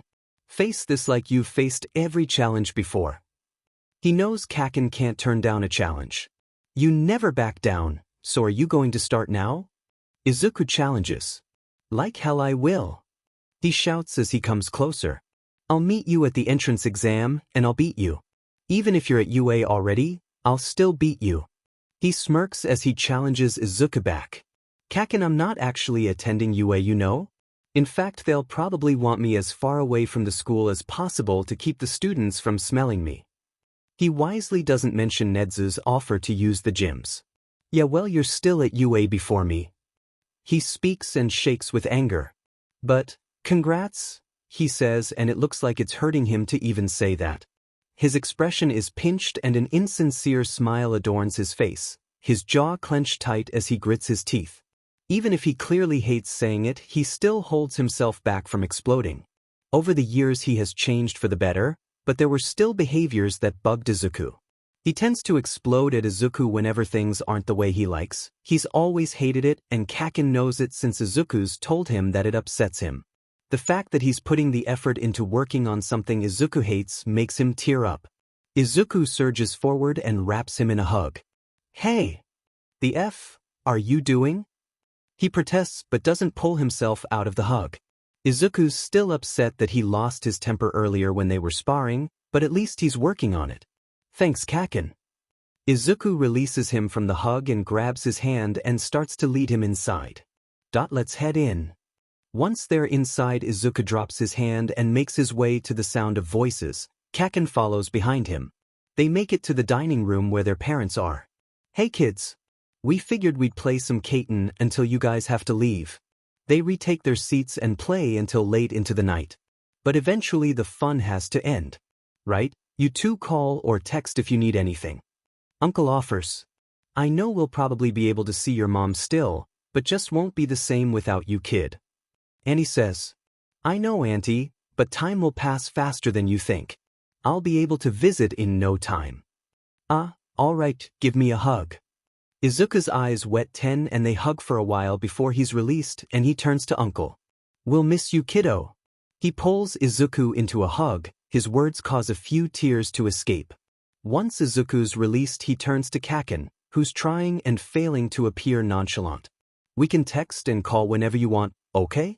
I can't guarantee I'll always be able to talk since I don't know how this'll go, but I'll try my best." Izuku pulled him in for a hug as more tears escape him. His tears escalate when Kacchan actually returns his hug, pulling their bodies closer with the strength of it. "I'll see you at UA, nerd. And you better bring your A game." He releases Izuku and a shaky scowl takes over his face. Izuku wipes his tears from his face and offers Kacchan a shaky smile. "Right. I'll see you then." Izuku turns to his mom, who's watching with a fond face and teary eyes. Once they're out on the sidewalk, they each turn back and wave. Auntie and Uncle return the wave. Kacchan just stands behind them with a scowl. He looks at his mom and she gives him a shaky smile and takes his hand. He looks back as they close the door. He sighs and they begin the walk home. Their goodbye turned out to be rather redundant since Kacchan came over every day since then. Even though they're busy packing, he's insisted on staying. He's at least helped some. Still, Izuku can tell that this time away will be good for him. He's overly attached to Izuku, but his pouty face does pull at Izuku's heart. Soon enough they've packed all their belongings into a moving truck. When they were packing it all, it seemed like so much, but it all fit in one truck. Mainly because they've left most of their furniture. Since they were in an apartment, a lot of the furniture had to stay. The only thing they were going to be able to take was their beds, but it'd be a bother to try and bring it down. So Mom decided now was a good time to get new beds. They're following behind the moving truck in a UA-assigned car. Mom can drive, but she hasn't for a while since they don't own a car, so Nedzu offered them a car and driver. The moving truck was being driven by someone from UA as well. Izuku doesn't recognize either of the drivers, so they're probably not heroes, right? The moving truck pulls up to a side street that seems to lead nowhere. But then it lowers into an incline which they go down. They're driven through an underground tunnel until they're in what looks to be a parking garage. An underground parking garage. So cool. As they pull in, there's a crowd by an elevator. They're all pro-heroes. Nedzu and All Might are there, of course, but there's more: Present Mike, Midnight, Ectoplasm, Snipe, and a haggard-looking man who's vaguely familiar but his name escapes Izuku. And just because I expelled my class doesn't mean I want to be doing this with my free time. Izuku catches the tail end of the haggard-looking man's sentence as he gets out of the car. Come on, show, we know you're just as curious about the little listener as we are. Present Mike says teasingly. No, Present Mike simply laughs at the cold reply. Hey listener, he says jovially as he notices Izuku staring. How could Izuku not? He's listened to his radio all his life. At least when his mom let him stay up to listen. You're the Present Mike. Izuku whimpered. Sure am. You a fan? Yes. Actually, can you sign this? Izuku reaches into his pocket and pulls out his notebook, which is rolled up in order to fit through the opening. The only downside to Magic Box. He pulls a mechanical pencil out of his other pocket and opens his notebook to a page about a recent fight present Mike had. Ishiwari Aki Quirk. Magic box. They can expand any interior of a container, but no matter how big they make the container, the opening stays the same size, limiting what can and can't enter. Of course. He takes Izuku's pencil and notebook and writes his signature. This is some pretty good stuff, listener, he says while looking at the picture and analysis. Thanks, could I ask, some questions? Izuku fidgets around. He doesn't want to be annoying, but he just can't help but ask. Go for it. Izuku takes back his notebook and pencil and flips to a blank page. I want to know about your costume. It's made entirely of leather. Doesn't that get hot? Unless maybe it's made of a leather-like material, but that seems unlikely, because he thinks he recalls him complaining in an interview about chafing because his pants are leather. Though Izuku's heard several heroes complain about their costume chafing. It did in the beginning, but since I've gained enough money, I've had Quirk-enhanced cooling patches sewn into my costume. Quirk-enhanced? He wonders from what company then. Maybe he can look it up. A place with a quirk like that is bound to advertise it. What about your hair? How long does it take? He writes down the information. He hears his mom come to his side. At least an hour. Izuku imagined it was something like that. Is the hairdo really worth all that time? It is attention-grabbing and does wonders for branding, but it just seems like too much work. How do you do it? Like, what's the process behind it? He definitely doesn't need this information, but the fanboy in him insists he take advantage of the situation and learn all he can. I take strips of my hair and spray them individually, then once they are all sticking up, I'll brush through it so it looks cohesive and I'll spray it again. He explains, gesturing how he does it. What products do you use? It's actually a Quirk-enhanced hairspray, super strong. Again, he'll have to search around for the product. It's not uncommon for foreign brands to take a Quirk-based route, but they usually have other non-Quirk-related inventory since their source of product will die at some point. Okay, how long does your hair last? 12 hours or so. The other heroes have come up to his side now. Dang, he shakes with the urge to spout out all his questions, but he needs to focus on present Mike for now. He can ask his questions for the other heroes later. How long does it take to undo it? How often does he clean his hair? He can't be sleeping in it, right? Sleeping with that much product in your hair has to be uncomfortable. And it can't be healthy. Around half an hour to 45 minutes. Right? If you can create high-frequency sounds, can you create low-frequency sounds? Usually he uses his quirk to increase his volume rather than pitch, but Izuku's heard him raise his pitch before, so he knows he can do that. What he wants to know is if he can lower his pitch. If you're asking if I can make low-sounding noises louder, then yes. I mean more like infrasound noises, like how some whales communicate, or even microbaryons, the inaudible sound that storms can make. Noises so low that they're out of human hearing range. When he heard about Present Mix Quirk, he did a lot of research into sound. Since his quirk is more about raising his volume rather than his pitch, it may be impossible. And Izuku's only ever heard him raise his pitch, never lowering it. I don't actually know. I've never really had a need to. He leans with one hand on his hip while the other taps at his chin in contemplation. What about LTRSNDS? Like echolocation? Noises so high they're out of human hearing range. Izuku knows Present Mike can raise his pitch, but how high can he raise it? Again, I've never really needed to, but theoretically I could. Alright, what about your mimicking ability? Like police sirens or alarms? I'm not sure, why don't I try? He coughs. His attempt is thwarted by the haggard-looking alpha. His hair raises and the scarf he wears does as well, and it's sent forward and wraps around Present Mix's head, covering his mouth. His eyes glow red. Izuku knows who he is now. Eraserhead. He can't help but cry out, but it's Eraserhead, one of the most famous underground heroes. I didn't realize it was you since all the reports said your hair stuck up into the air, you had glowing red eyes, and that you had tentacles. But the tentacle must have been your scarf. And your hair must only stick up when you activate your quirk. Same with your eyes. Izuku says excitedly as he turns to him. Eraserhead looks startled. If your hair and scarf float when you use your quirk, does that mean your quirk has a telekinetic aspect? But how? Maybe you had a family member with a telekinetic quirk. But why focus around the head? Something to do with your eyes? They do glow. When someone goes feral, their eyes brighten, but when they do, they stay the same color, unlike his, which change color. How would black eyes brighten? He'd never actually thought about what that would look like. The people said online that their quirk stopped working when they saw you. Or when you saw them. But the effect comes from your eyes then. I mean, present mix quirk stopped working when you activated your quirk while looking at him. Could it work on multiple people? If so, how many? What about mutant types? Or transformative?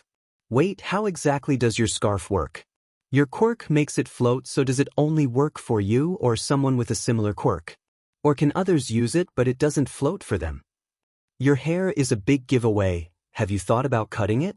It would mean criminals won't figure you out.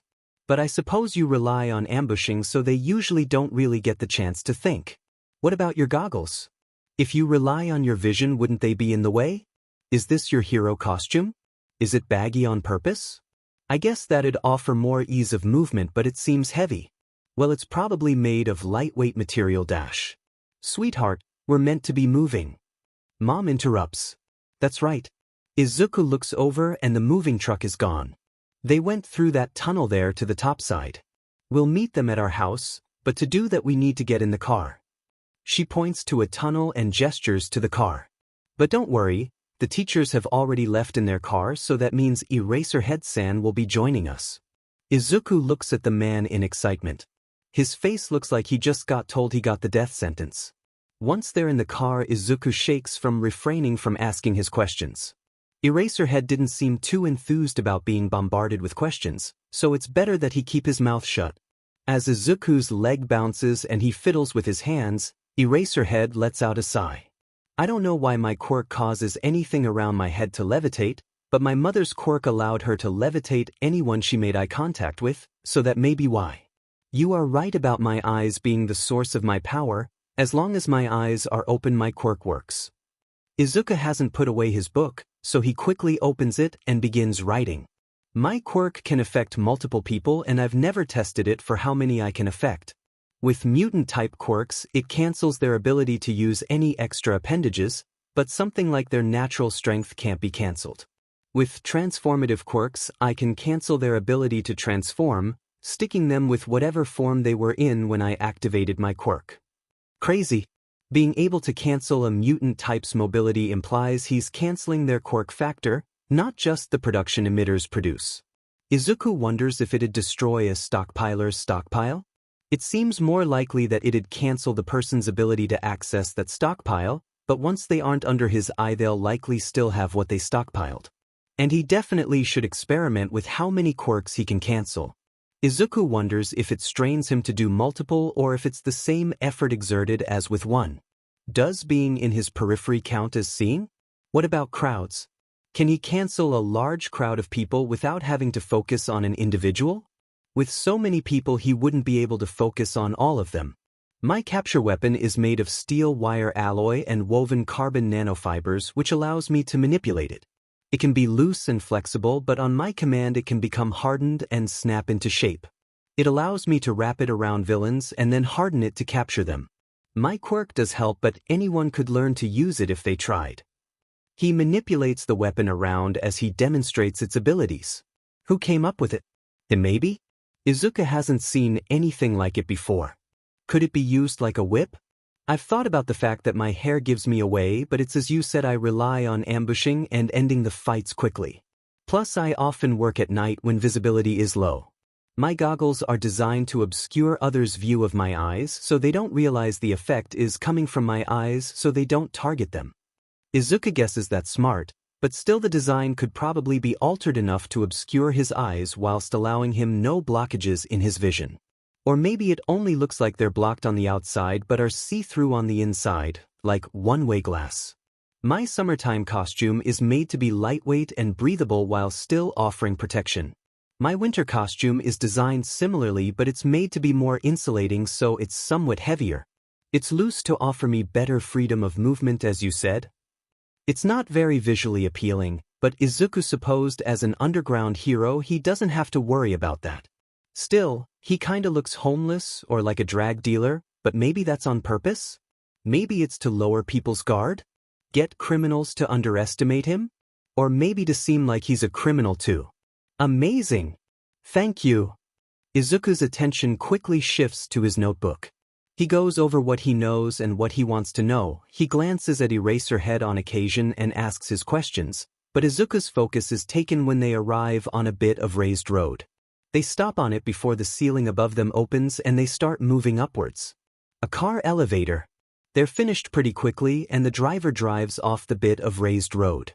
Izuku turns around to watch as the ground lowers. He turns to watch out the window but everything is in the distance. They arrive at their house fairly quickly. Its outside is fairly bleak looking, which they knew it would be. It needs to look like a building that'd actually be on campus. They were lucky to get windows that they'll be able to see through but others won't be able to. Not one-way glass, more like a car window. The others are already unpacking so they rush to join them. Just a moment please. I'd like to give you the official tour. Nedza calls out. Mom and Izuku stop in front of him and all might. They're shepherded into their new house. You obviously know the general layout, but I figured you should see it for yourselves. They enter into a living room area which has a cabinet right by the door. It's where they'll put their TV. A large L-shaped couch faces the door with a coffee table in front of it. Just past the couch is a dining table. Past that is an open doorway which he knows leads to the kitchen. They obviously wanted it situated like this, but they didn't have any preference for furniture. Mom was worried about choosing something too expensive so she left it up to them. But it seems they didn't have any reservations about spending so much money. Which means that their furniture is a lot more expensive than what they'd pick. And here you have your kitchen. We obviously included a stove, oven, and fridge, but we went ahead and included a dishwasher as well. The fridge is larger than they'd have bought themselves. He doesn't know how much they expect the two of them to need, but there's no way they're gonna fill that. The stove is electric. He's only ever had gas stoves. But the Bakugas have an electric stove and Mom has cooked on it and she says it's a lot quicker. She ended up burning the dumpling she was making. And a dishwasher? He's getting the feeling that they just like spending money. They're led out and toward a door that's to the right of the entrance. And your bathroom. It's expensive looking as well. It has a Western-style shower tub combo. They have two sinks that sit on large cabinets with some type of stone top. Not sure what it is. It looks like marble, but it could be a dupe. But from what they've seen so far, he wouldn't be surprised if it was actual marble. It's made mostly of tans and browns with white appliances, but there's light blue mixed in. They're led to the next door over. Your office. It's fairly bare with cream-colored walls and hardwood flooring. The only furniture in it is a desk with a chair and a couple bookshelves. They go to a room over. Your room, Midoriya-kun. Its color and flooring are the same as the office, but it's much more populated. It has a twin bed with a frame and a desk with a chair. It has a closet near the end of Izuku's new bed. The bottom of the closet has drawers. There's already a couple boxes that have been put in here. There are shelves on the wall, which Izuku asked for since he needs somewhere to put his merch. But there's plenty of wall space for his posters. And across from it is some storage, but next to the storage an elevator? Is an elevator. This is how Midoriya-san will get to and from work. This leads down to a small parking garage where a car with a driver will take you and bring you back. You can also have guests this way, though you'll need approval first so we can send a driver for them. It's good she'll have a ride since Izuku was worried about her commute. She said she'd be able to take the train, but he didn't know at what hour she'd have to leave to catch the train. Oh, you could have Katsuki visit. Well, we'll see how I feel. He doesn't really want Kacchan to see him when he's vulnerable. Plus it'll do them both good to be away from each other. Kacchan needs to spend some time with other people for a change. Well, next to that is your room, Midoriya-san.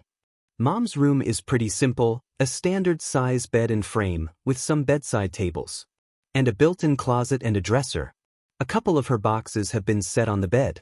Across from that is your gym. The gym is even emptier than the office. The only thing it has in it is a treadmill. And with that we're done. I hope it's to your satisfaction.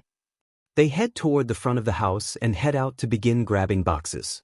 It's more than satisfactory, truly we can't thank you enough. To go this far for a child who isn't even a student yet, well, it's astounding. So thank you. She bows.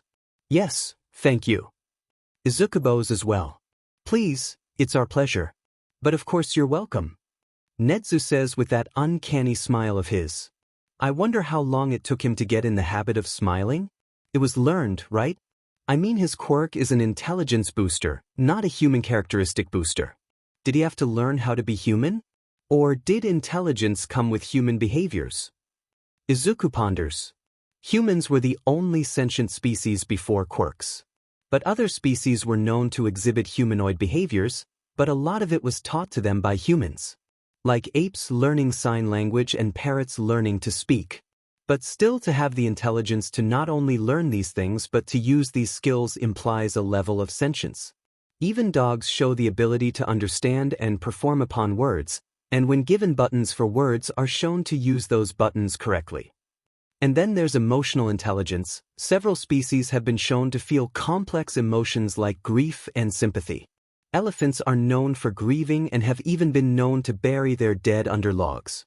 Dogs can fall into depression when they've lost companions or they're young, and have shown dedication to their owners by constantly searching or waiting for their owner after they've passed.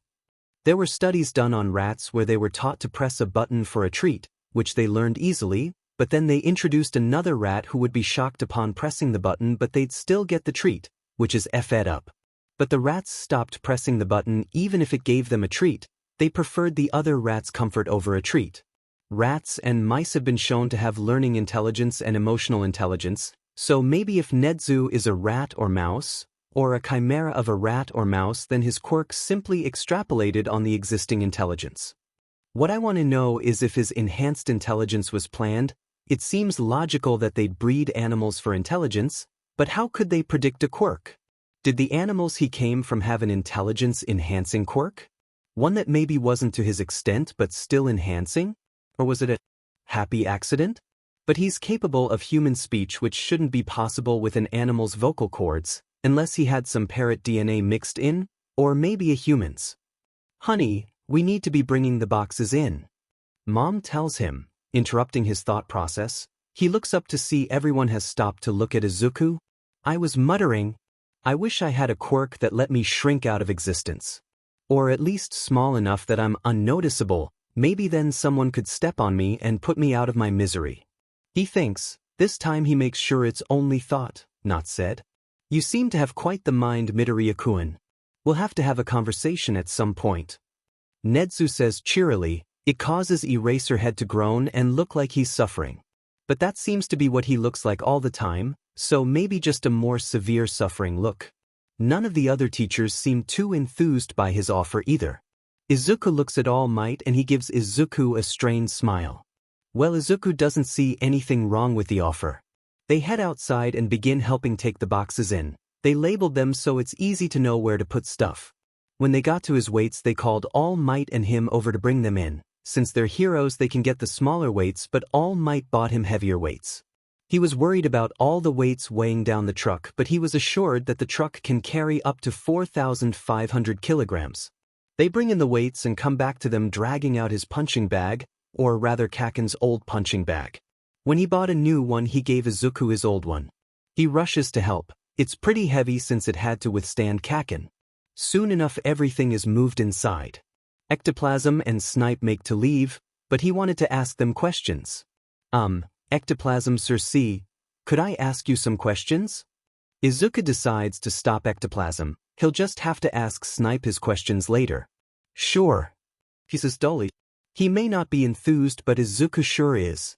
There really isn't any information about him out there, besides that he makes clones by vomiting up some sort of fluid. He's well liked but doesn't really make any media appearances. How many clones can you make? He slips his notebook out of his pocket. 36 on a good day, 30 normally. He says frankly, amazing. That many clones under his control has to be taxing. Mentally taxing? Does he control each clone? Do you control each clone individually? They are an extension of myself, so yes. It has to be hard to control all of his clones individually. How long did it take for him to be able to control them so soundly? Really? Can you hear and see what they hear and see? Yes. That has to be overwhelming. Izuku doesn't know if he'd be able to deal with that much STMLTN. But can you smell through them? Can you smell? Wait, is that insensitive to ask? I'm sorry. Izuku continues apologizing, bowing as he does. Great. I just had to put my foot into my mouth. Kacchan and the other kids say his analysis is creepy, and this is why.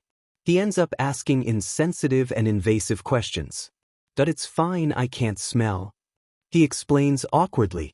Geez, at least he's not upset. Or maybe he is but doesn't want to make Izuku feel bad. So he can't smell other people's pheromones? It must have been hard learning to control his pheromones then. Izuku supposes that most people can't really smell their own pheromones. People tend to be pretty nose-blind when it comes to their own scent. Unless they're releasing their scenting pheromone.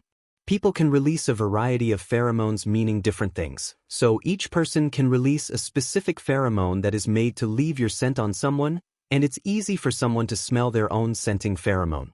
Is your mouth enhanced in any way then? Like your sense of taste? Or is your mouth more fortified? Usually when one sense is lost, the others elevate to compensate. His teeth are exposed, so they have to be stronger. They're pretty white as well, so either he brushes his teeth obsessively or they have better protection against staining and cavities. Flossing is probably easier, but it seems like eating would be harder, and messier, and maybe gross looking for an outsider. How does he? Izuku definitely shouldn't ask that. My taste is enhanced and my mouth is more resilient and resistant to damage. So the muscles and tendons in the face are thicker? Or made of a stronger material? Is his tongue stronger as well? Does the enhanced taste also change how something tastes, or is it just strengthened? Amazing! Are your eyes enhanced as well? 'Cause I don't see any pupil or iris, so they're definitely different, right? Oh, that may be insensitive as well. Izuku's big mouth can't help but blabber. He's just really interested in how he sees with no pupil. Can he see all the colors people usually see? Theoretically, he could still have a retina, but how would light travel through his lens to reach the retina if he doesn't have a pupil? My low light vision is enhanced. How does that even work? Izuku figured without a pupil he probably isn't as light sensitive as someone who has one, but this would imply he's more light sensitive. Does he have more rods than a normal human? And damn it, how would light even reach those rods without a pupil? If he has more rods, would that mean he doesn't have as many cones, therefore seeing less color? Wait. What if his entire eye is a pupil? But that should have made his eyes black, not white, but his quirk may change the color of the surrounding flesh, but you'd still have to worry about shadows from the socket. Maybe his cornea is white but he still has a pupil under it? But that would imply his vision is white, whatever. It's probably just quirk bullshit. Maybe if he gets to know ectoplasm better he can ask.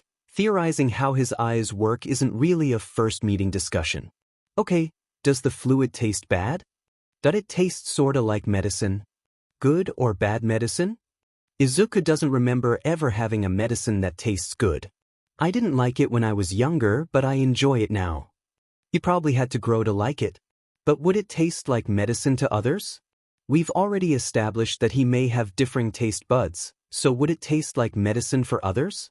Izuku can't exactly test that though. He doesn't think he could find someone who'd be willing to taste it. Maybe himself, but he doesn't know if ectoplasm would be comfortable letting him. Wait, what happens if someone swallows it? It's supposed to be connected to him, right? Where does it come from? Your throat? Your stomach? The fluid is produced by my stomach. So then his stomach has to be altered as well, and the esophagus obviously.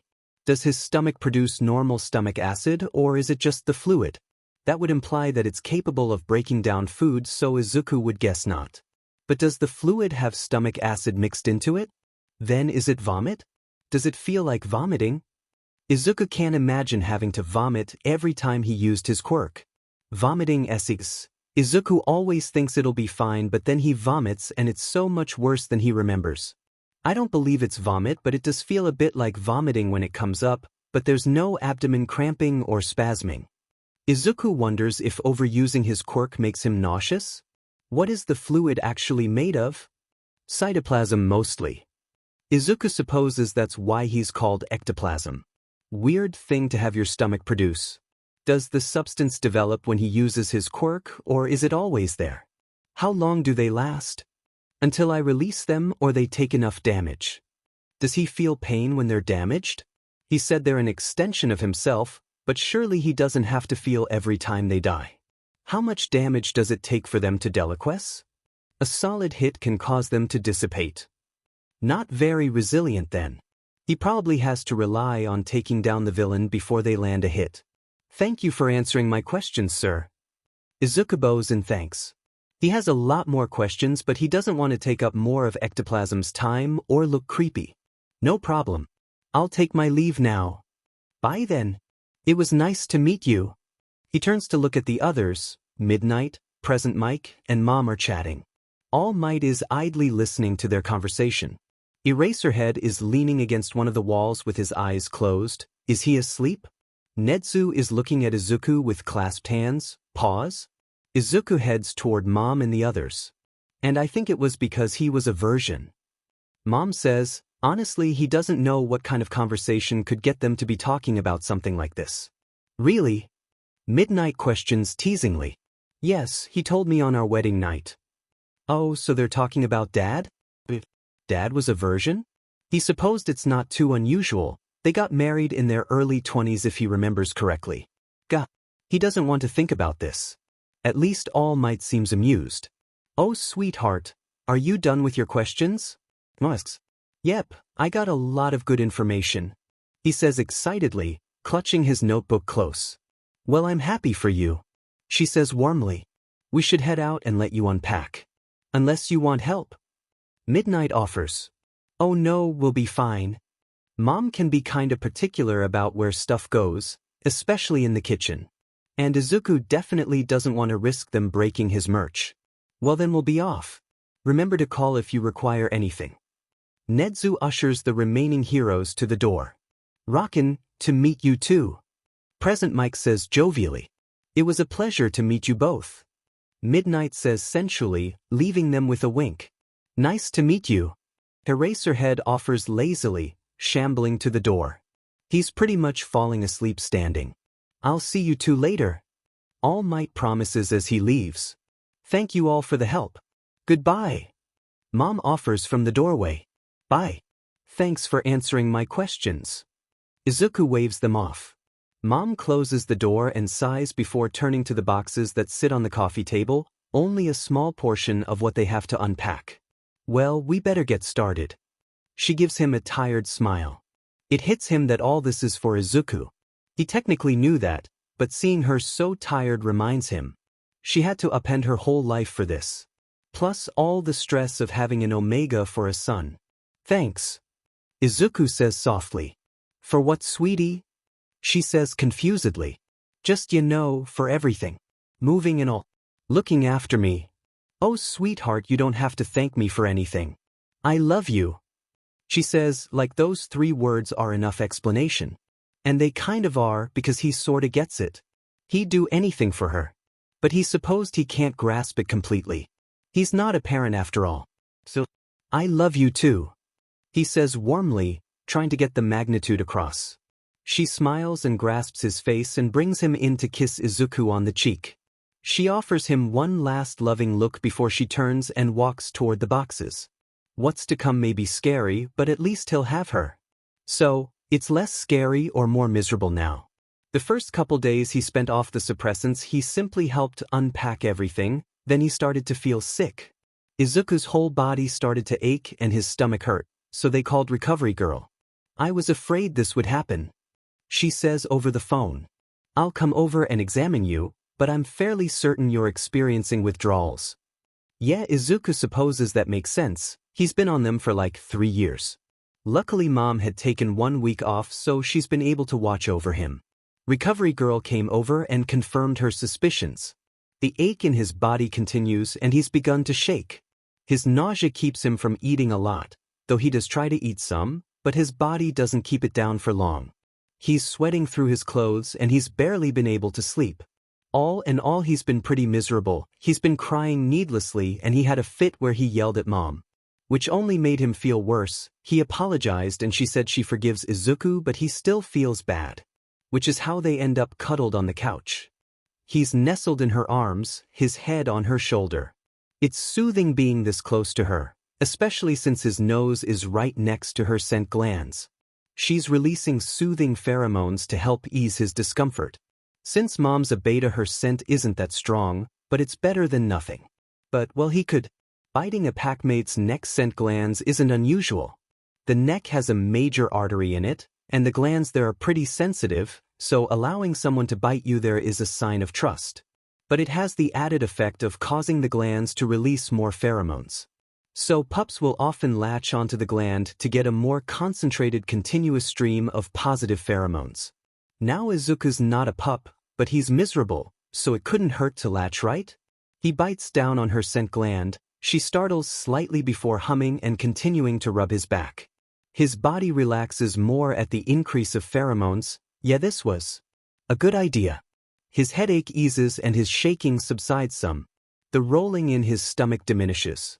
He rests more of his weight on his mom, but she doesn't seem to mind. Man, he's lucky to have a mom as great as her. Still, embarrassment from latching at Izuku's age hits him, heating his face. At least he's not suckling. Suckling is a step ahead of latching. It's exactly as it sounds. A pup will latch and then start suckling, getting even more pheromones than latching does. It probably starts as a feeding response, but at the rush of pheromones young pups will continue to do it. But that amount of pheromones messes with the mind, so as soon as the pup is old enough to be taught better, they'll be weaned. He's definitely not going that low. He wants comfort, but he's not willing to do something babies do. Even though since his mom's a beta, with lighter pheromones, the effect on his brain wouldn't be as bad as it would be with an omega or an alpha, Izuku supposed. Pups don't really latch onto an alpha, they're not really known for comforting. But he guesses that's old-fashioned thinking. They stay there for quite a while, but she needs to stretch at some point. Plus, having him resting his weight on her probably isn't comfortable. Now he's resting on the couch. His head is resting on a pillow they brought from their last place. The smell of home is comforting. He pulls the blanket up to his face, and Izuku takes in the scent coming off it. Here you are, sweetie. Mom comes into his view, setting a tray with food on it down. Some rice porridge with green onions and some hot ginger tea. He lets out a sigh and sits up. Izuku really doesn't feel like eating right now, but he knows he needs to. He manages to get through a couple bites, but swallowing makes him want to GG. The tea isn't as bad, so he finished that. He lays back down and settles in. Don't you want to rest in your room? If he moved right now, he'd probably vomit. He mumbled something that even he can't make out. But he waves off her question, so she gets the point. The meds he's taken help him fall into a deep sleep. He hasn't done it since he was 11.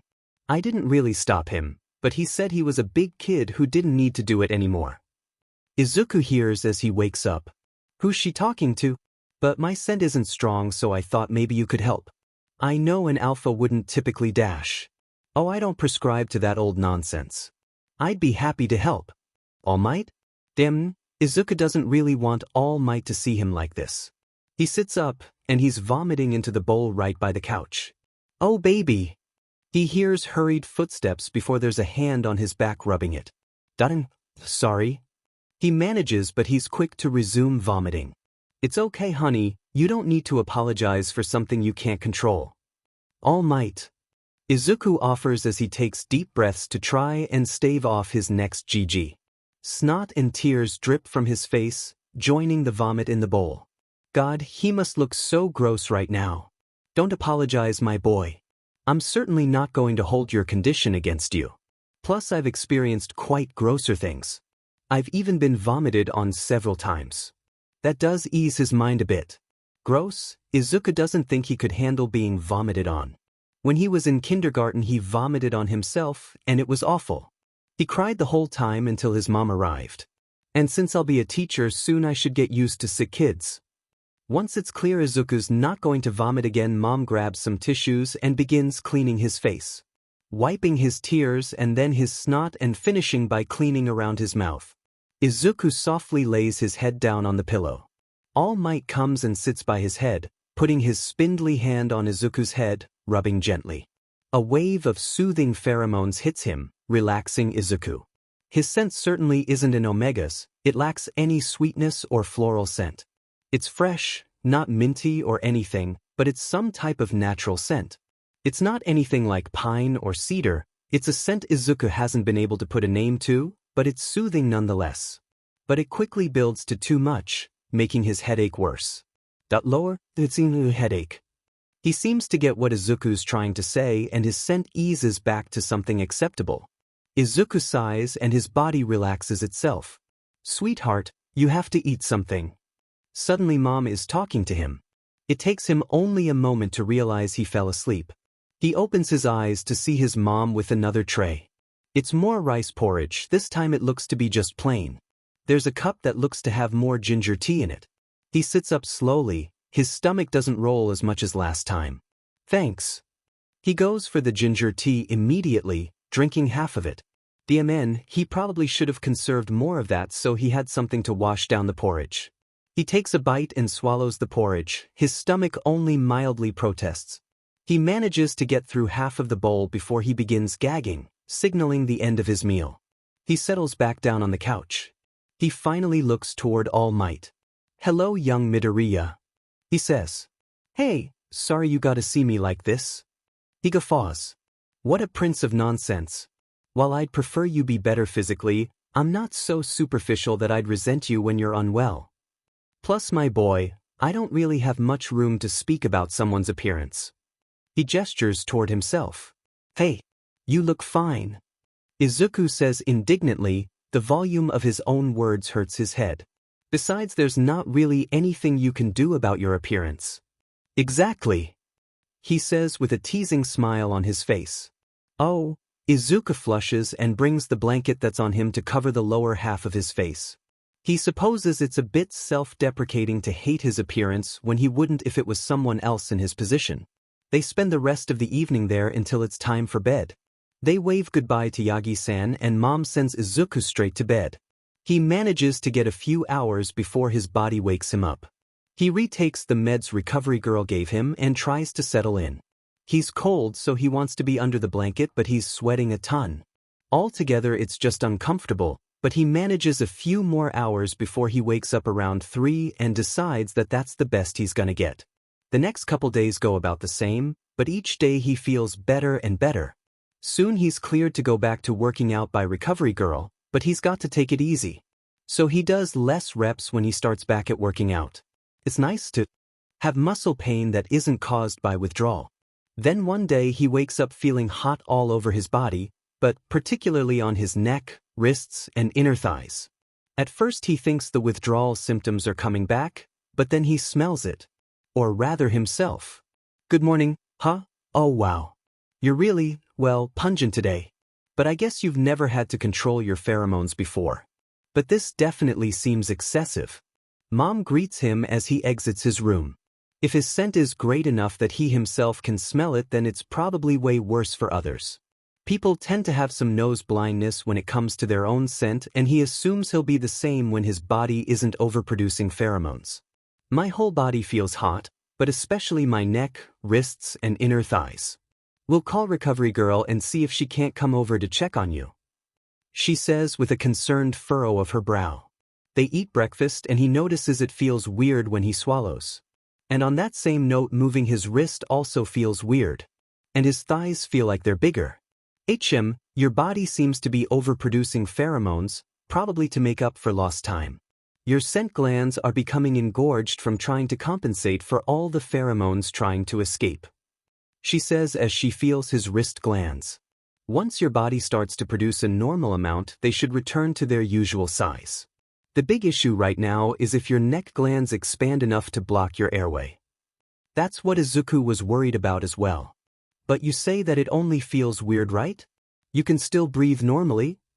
The swelling just feels funky, but moving his wrists in a certain direction does hurt a bit.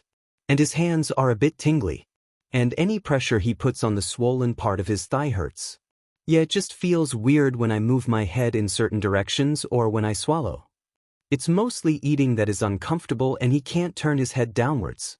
Well, as of right now, all we can do is wait.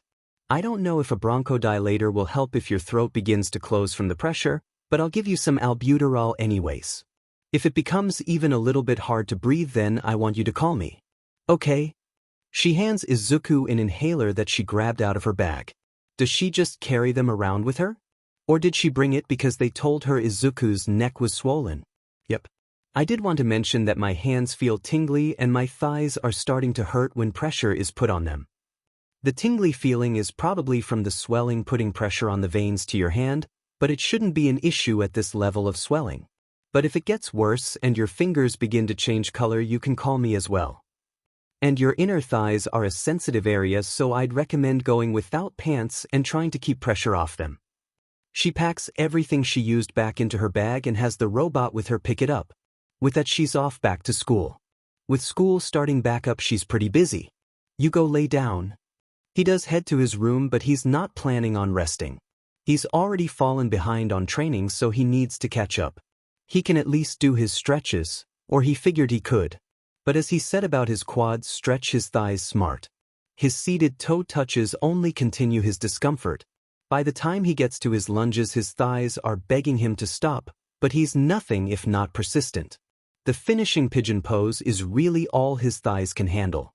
He finishes by laying on his back staring up at the ceiling. He lays there for a while before he decides to try and go to their gym. But Mom told him to lay down so he can't let her see him trying to work out. His new door doesn't creak at all as he eases it open. He spares a thought to be thankful for Yue's thoroughness. Mom's in the kitchen, so he softly walks his way to the gym. He decides to save his leg workouts for last to allow his thighs a respite. Doing his shoulder presses clues him into what he should expect going forward. His wrists aren't going to survive this. He decides to have some self-preservation and skip some of his workouts. There's no way he'll manage push-ups or planks. I should have known that I'd find you here. Mom stands in the doorway with her hands on her hips. Hey, I was only doing some of my workout. I actually opted out of doing a lot of my workouts. I swear I'm taking it pretty easy actually. Well, I think that's enough. She says in a tone that suggests finality. Okay. Well, at least he got some working out in. He heads for a shower. He decides for a cooler shower to help soothe his swollen glands. Soon enough, he's in his room working on school. He's already completed today's work and a couple more days' worth, so he works even further ahead. It turns out school is easy when you don't have to worry about staying off others' radar and can go at your own pace. He's got nothing to do, so he may as well. It's around 3 when he decides he's done enough. But since he doesn't have anything to do, he's staring at the ceiling. He's irritated, and he has no clue why. Sure, he's a bit uncomfortable since his glands are swollen and his body feels all hot, but this is something different. And the awful thing is that the reason is on the tip of his tongue. He feels like it's just out of his reach, like he should know what has himself irritated, but he just can't get it. He's pacing now, trying to burn off the irritation. One of the remaining boxes that he has in his room catches his attention. He's unpacked most of his stuff, but he couldn't find a place for some of it, and the bookshelf they ordered hasn't come in yet. A lot of the stuff is just his books, but he couldn't find the right place for his stuffed toys. Now that he's 15, he doesn't really want to set those on his bed, even though they're all hero-themed. Now one in particular catches his eyes, a teddy bear in an All Might onesie. Mom got it at the same time she got Izuku a matching one. That onesie had long since been put in storage, but the bear remained. Which he's thankful for now. He rushes over and picks the bear up and takes it to his bed. He sits on top of his covers with it, but something isn't right. He shuffles around on his bed trying to think about what could possibly be wrong. His shuffling moves around his blanket and that's it. He starts messing around with his bedding, messing it up. He's not sure why exactly. Usually he prefers to keep his room tidy. But something is compelling Izuku to do this. He's not entirely satisfied with the results, but it's better than before. He's got something more important to focus on. He begins grooming the bear, rearranging its fur into a more appealing appearance. Afterwards, he holds the bear close to himself and strokes it. Something about this satisfies him deeply. He doesn't get it. Why? Then a new noise leaves him. A chirr. A noise a pup definitely can't make. Well, technically anyone can make any noise if they want to, but each designation has a set of noises that they do involuntarily. Any designation can purr, huff, grumble, growl, and snarl. Omegas, betas, and pups can all whine. And omegas and betas can coo and chirr. Omegas and pups can chirp. But only omegas can trill and hiss. And only pups can squeak and yip. The only alpha exclusive noise is a chuff. Each noise has its own meaning. Trilling, yipping, and chirping are joyful noises. Cooing can be for joy as well, but it's also for soothing, like ching, which is exclusively for soothing. Purring is also done in joy, but it's a level of happiness that implies bliss. Huffing is for disapproval and squeaking is for displeasure or if a pup is startled. Grumbling, hissing, growling, and snarling are for varying levels of anger. Grumbling on the lighter side of noises while snarling is for a heavier level of anger, rage basically. Another noise leaves him startling him from his thoughts. Right? No time for a biology lesson, he's got this to worry about now. That said, there's nothing to really do with this. He guesses this is good, right? This is what they wanted, right? He supposes it's a bit annoying but not awful. Plus things will probably level out. Lots of people deal with their instincts, he's just dealing with them later than others. On the plus side, he's feeling a lot better. He can barely feel the swelling, which Izuku doesn't know if that's a good or bad thing. The heat coming from his body is making him sweat a bit. He sighs in contentment as he nuzzles into the bear. The peace he feels is enough to lull him into sleep. You can check he should be resting. Words from his mother reach him as he hears the opening of his door. Who would be visiting? Actually, who else would it be besides? It's not what it looks like. Izuku shoots up and meets All Might's eyes. God, how embarrassing. To be seen at his age cuddling a stuffed animal. And his room Izuku turns away and buries his face in his pillow. It's all right, my boy, it's nothing to be ashamed of. Finding comfort in stuffed animals isn't anything bad. Especially when you're feeling bad. He placates Izuku. It's my DMN instinct's fault. Making me want to pamper a stuffed animal, that's all. I'm more grown than this. He can say it's okay all he likes, but Izuku doesn't usually do things like this. He doesn't fault anyone who does or anything. But it's just not Izuku. And to have him, All Might, see Izuku like this, it's just too embarrassing. Izuku's supposed to make a good impression as his successor. It's your instincts making you do this? That's good news. Your body is repairing itself. He enthuses. Izuku hears him walk nearer and he grumbles at All Might. Crap, I didn't mean to do that. Why'd I do that? All he was doing was getting closer. I can hear your thoughts from here. I don't fault you for vocalizing your discontent. If you don't want me near, I'd much prefer that you tell me rather than me pushing your boundaries. I'm not upset with you or anything. I just don't feel good right now. Izuku unburies his face and flops down on his side, clutching the bear close. He knows he's pouting right now, but this is. He's never really been an instinct-driven person, but now they're rearing their head. He just has to learn how to control them. And I understand that, my boy, you're dealing with a whole new world. I'm not going to hold your behavior right now against you. He says kindly. Dinner's ready. Mom calls from the other room. Feeling up to eating at the table right now? I'm sure your mother wouldn't mind if you ate here. Izuku sighs and sits up, ignoring the ache it causes from his thighs. And, actually he's in my underwear. In front of a guest, in front of All Might. Honestly, whatever. He could freak out about this, but he's tired, even though he just slept. I can come. Izuku hops off his bed and his legs spasm. Maybe he shouldn't have worked out. He turns to leave the bear on his bed. But as he walks away, his stomach aches and a want fills him. You can bring the bear, young man. He offers, seeing how Izuku stops and shakes with his need for the bear. Fine. He begrudgingly says he doesn't want to have to carry around a teddy bear, but his instincts haven't gotten the memo. Yagi-san has gone ahead of him. He walks out with the bear and takes a seat at the table. He hears whispering from the kitchen. All Might is probably explaining the bear. Which he's actually thankful for. He's embarrassed enough as it is. He doesn't want to have to explain this. Mom comes out carrying dishes of food and All Might follows carrying more. He should help. No, young man, you stay seated. I'm not going to have you carrying anything with those wrists. You've already exasperated them enough by working out. Mom chides as she sets down the dishes.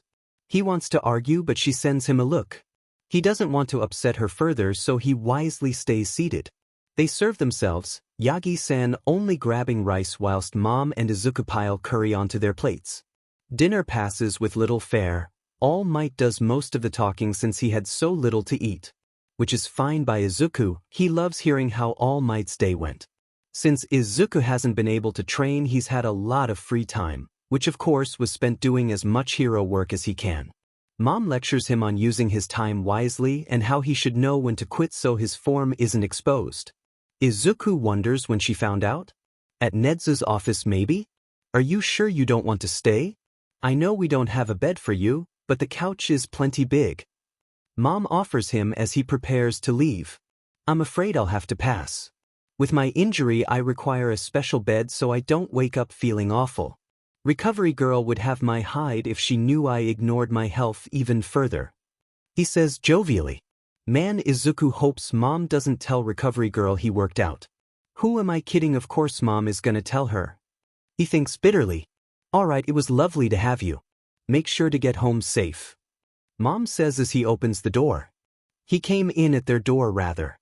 Then the elevator. Apparently he was already on campus so he just took one of the cars that the staff used to get around. I will, thank you for having me. Bye All Might. A familiar feeling develops in Izuku's chest. Why is he anxious right now? Goodbye young man. I'll see you again soon. Text or call if you need something, okay? As he steps outside, a whine leaves Izuku's throat. He slaps a hand over his mouth in confusion. Why'd I do that? Izuku thinks in confusion. Are you alright? He asks from where he's paused outside. Yeah, I'm fine. I don't know where that came from, or why I did that. Izuku shakes his head. He looks unconvinced but continues closing the door. A new noise rises in his throat but he holds it down. He quickly turns and heads toward his room. Once he's there and the door is shut tightly, a long whine leaves his throat. His body shakes from the anxiety flooding him. He's crying and his chest is heaving. All he did was leave. Why am I anxious about this? Sure, maybe he could get hurt somehow. He's a hero so his life is always on the line. That thought isn't really reassuring. But he's All Might. He can take care of himself. And sure, there's his time limit to think about, but he's had a limit for over 6 years. He can obviously take care of himself. But what about the sludge villain? He had run out of time there, and if Izuku hadn't intervened he'd have died. What if he gets caught like before? His time is getting shorter and shorter but he's still pushing himself. His thoughts have spiraled and it really hasn't done well for his anxiety. His breathing comes fast as he clutches his bear tightly, pretty much crushing it. He can barely see through the tears in his eyes but he manages to stumble his way to his bed. Getting in it does help soothe him some, but his chest and eyes still burn. Eventually, once he's calmed down a bit, he gets up to shower and brushes his teeth. He decides to skip his evening workout and head to bed early. It takes a while for him to fall into a restless sleep. He tosses and turns trying to find a comfortable position. Anytime he manages to find a good position, he gets too hot and has to move. He gets up twice during the night to take some pain medication for his swollen glands which have expanded as he slept. The pain from his neck glands gives him a headache, but he can still breathe fine. It's just painful to move it around and to swallow. His thighs make moving painful and his wrists have made using his hands impossible. He takes an anti-inflammatory to see if that helps, though he doubts it will. When morning comes he wakes up sweaty and with a dry throat. He only drank to take his pills, not wanting to have to swallow more than necessary since it hurts. But now he'll have to. There's no way Mom will let him not eat. He shambles his way out of his room. Good morning, Sweeve. Oh honey, you look awful. Mom says sympathetically, her expression dropping in concern. Thanks. I feel it. Izuku offers sardonically. Her expression twists. Sorry. I'm just not feeling good. I don't know how I'm gonna eat since swallowing hurts. Well, we've got those fruits from the basket Kiyama-san sent. Maybe I can make you a smoothie? How about that, Sure. She doesn't take offense at his short response, simply turning to bustle around the kitchen. Izuku takes a seat at the table and lays his face down on the table. He hears her approach. Here, sweetheart, these might help. She offers him a couple bags of frozen veggies. It takes him a moment to realize what she means before it clicks.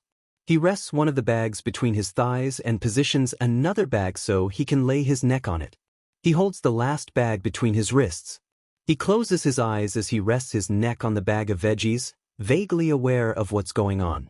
He hears the blender begin running, and soon after there's a thunk next to his head as the smoothie is set down. He lifts his head and takes a drink from the straw. Thanks, Mom. Swallowing still hurts some, but the cold from the veggies and the smoothie help. Also, the meds he woke up and took around 3 this morning probably help. He sighs and rests his neck back on the veggies again. It's helping his headache some as well. Maybe I should stay home today. It's supposed to be Mom's first day back at work. She's put herself on the day shift to better accommodate the UA driver. No, I'm fine really. I can handle myself just fine. She doesn't look convinced, probably because he's saying this while laying on frozen veggies. Alright, I'll go to work. But I want you to message me every hour, okay? She says with furrowed brows and pursed lips. She's clearly not happy about her decision, but there's only so many days she can take off before she gets fired. She heads about her day as he lays on the veggies, occasionally coming up to get a drink from his smoothie. She finishes her breakfast and goes to get dressed in her scrubs. She comes back smelling heavily of perfume. She doesn't usually wear any perfume, let alone to this extent, so why? Oh, she's probably trying to disguise Izuku's scent. Since he's overproducing pheromones right now, she probably stinks of him. She'll probably have to field a lot of questions. Will they be able to tell it's from a male omega? They'll definitely know it's from an omega, but Izuku doesn't know if male and female omegas smell different from each other. He's only ever been around female omegas. But he has been around female alphas aren't as rare as male omegas, but they're still not common. When he smells Auntie's pheromones, he can definitely tell that she's not only an alpha, but a female alpha. Or maybe it's because he's never had to guess if she was a woman who's an alpha. He's always able to see her when he's smelled her, so he's never really had to identify her by scent only. Alright, I'm off. You rest today, you hear, no working out. I put more of the smoothie in the fridge, so make sure to eat. He gets up and follows her to the elevator. I'm definitely not working out. But as she leaves, that anxious feeling comes back, making him whine. She turns to him and his face burns. Don't mind that. It's just something that has started to happen. She looks concerned but begins to leave again, causing him to let out a longer whine. And he actually grabs her shirt. Once he's realized what he's done, he releases it. No matter how much his instincts are screaming at him. Izuku, are you alright? Yeah. It's just my instincts are making me clingy. But obviously you can still go. We'll have to call recovery girl when I get home. If it gets any worse, just call her yourself, okay? He nods his head, not trusting himself to speak. She moves to leave again and continues going even when he whines. He shakes with his desire to grab her and beg her to stay. He tries to offer her a reassuring smile, but he doesn't think its shakiness helps her concern. Still, the door shuts and he stands there for a moment before he breaks down. That horrible feeling is back and he's rushing blindly to his room and jumping into his bed and clutching his bear close. He feels like he's suffocating. Are my glands finally closing my throat? No, I feel them and they haven't swelled more than they were. He can't see through his tears and all he can do is exist in the anxiety. He does manage to calm down some, but his body won't allow him to move from his bed. He needs to put away the veggies. Mom messages him every hour to see if he's okay, and the pressure eases as he reads and responds to her messages, but once the interaction is over, he's back to being paralyzed. Soon enough it's time for him to eat again, but again his body stays paralyzed on his bed. His glands are starting to hurt again as the medicine he took wears off. His body only allows him to move from his bed once he hears the elevator open. Yes. Finally. He rushes to meet her, barreling into her. Izuku, honey, are you alright? She says with concern, but she wraps her arms around him in return. Yeah, I just missed you. Izuku manages to choke out. Okay, sweetheart, we should definitely call recovery girl. Yeah. But he doesn't release her and she doesn't make him release her, simply holding him as she rubs his back. It's alright, sweetie, I'm here. She whispers into his ear. Yes, she's here.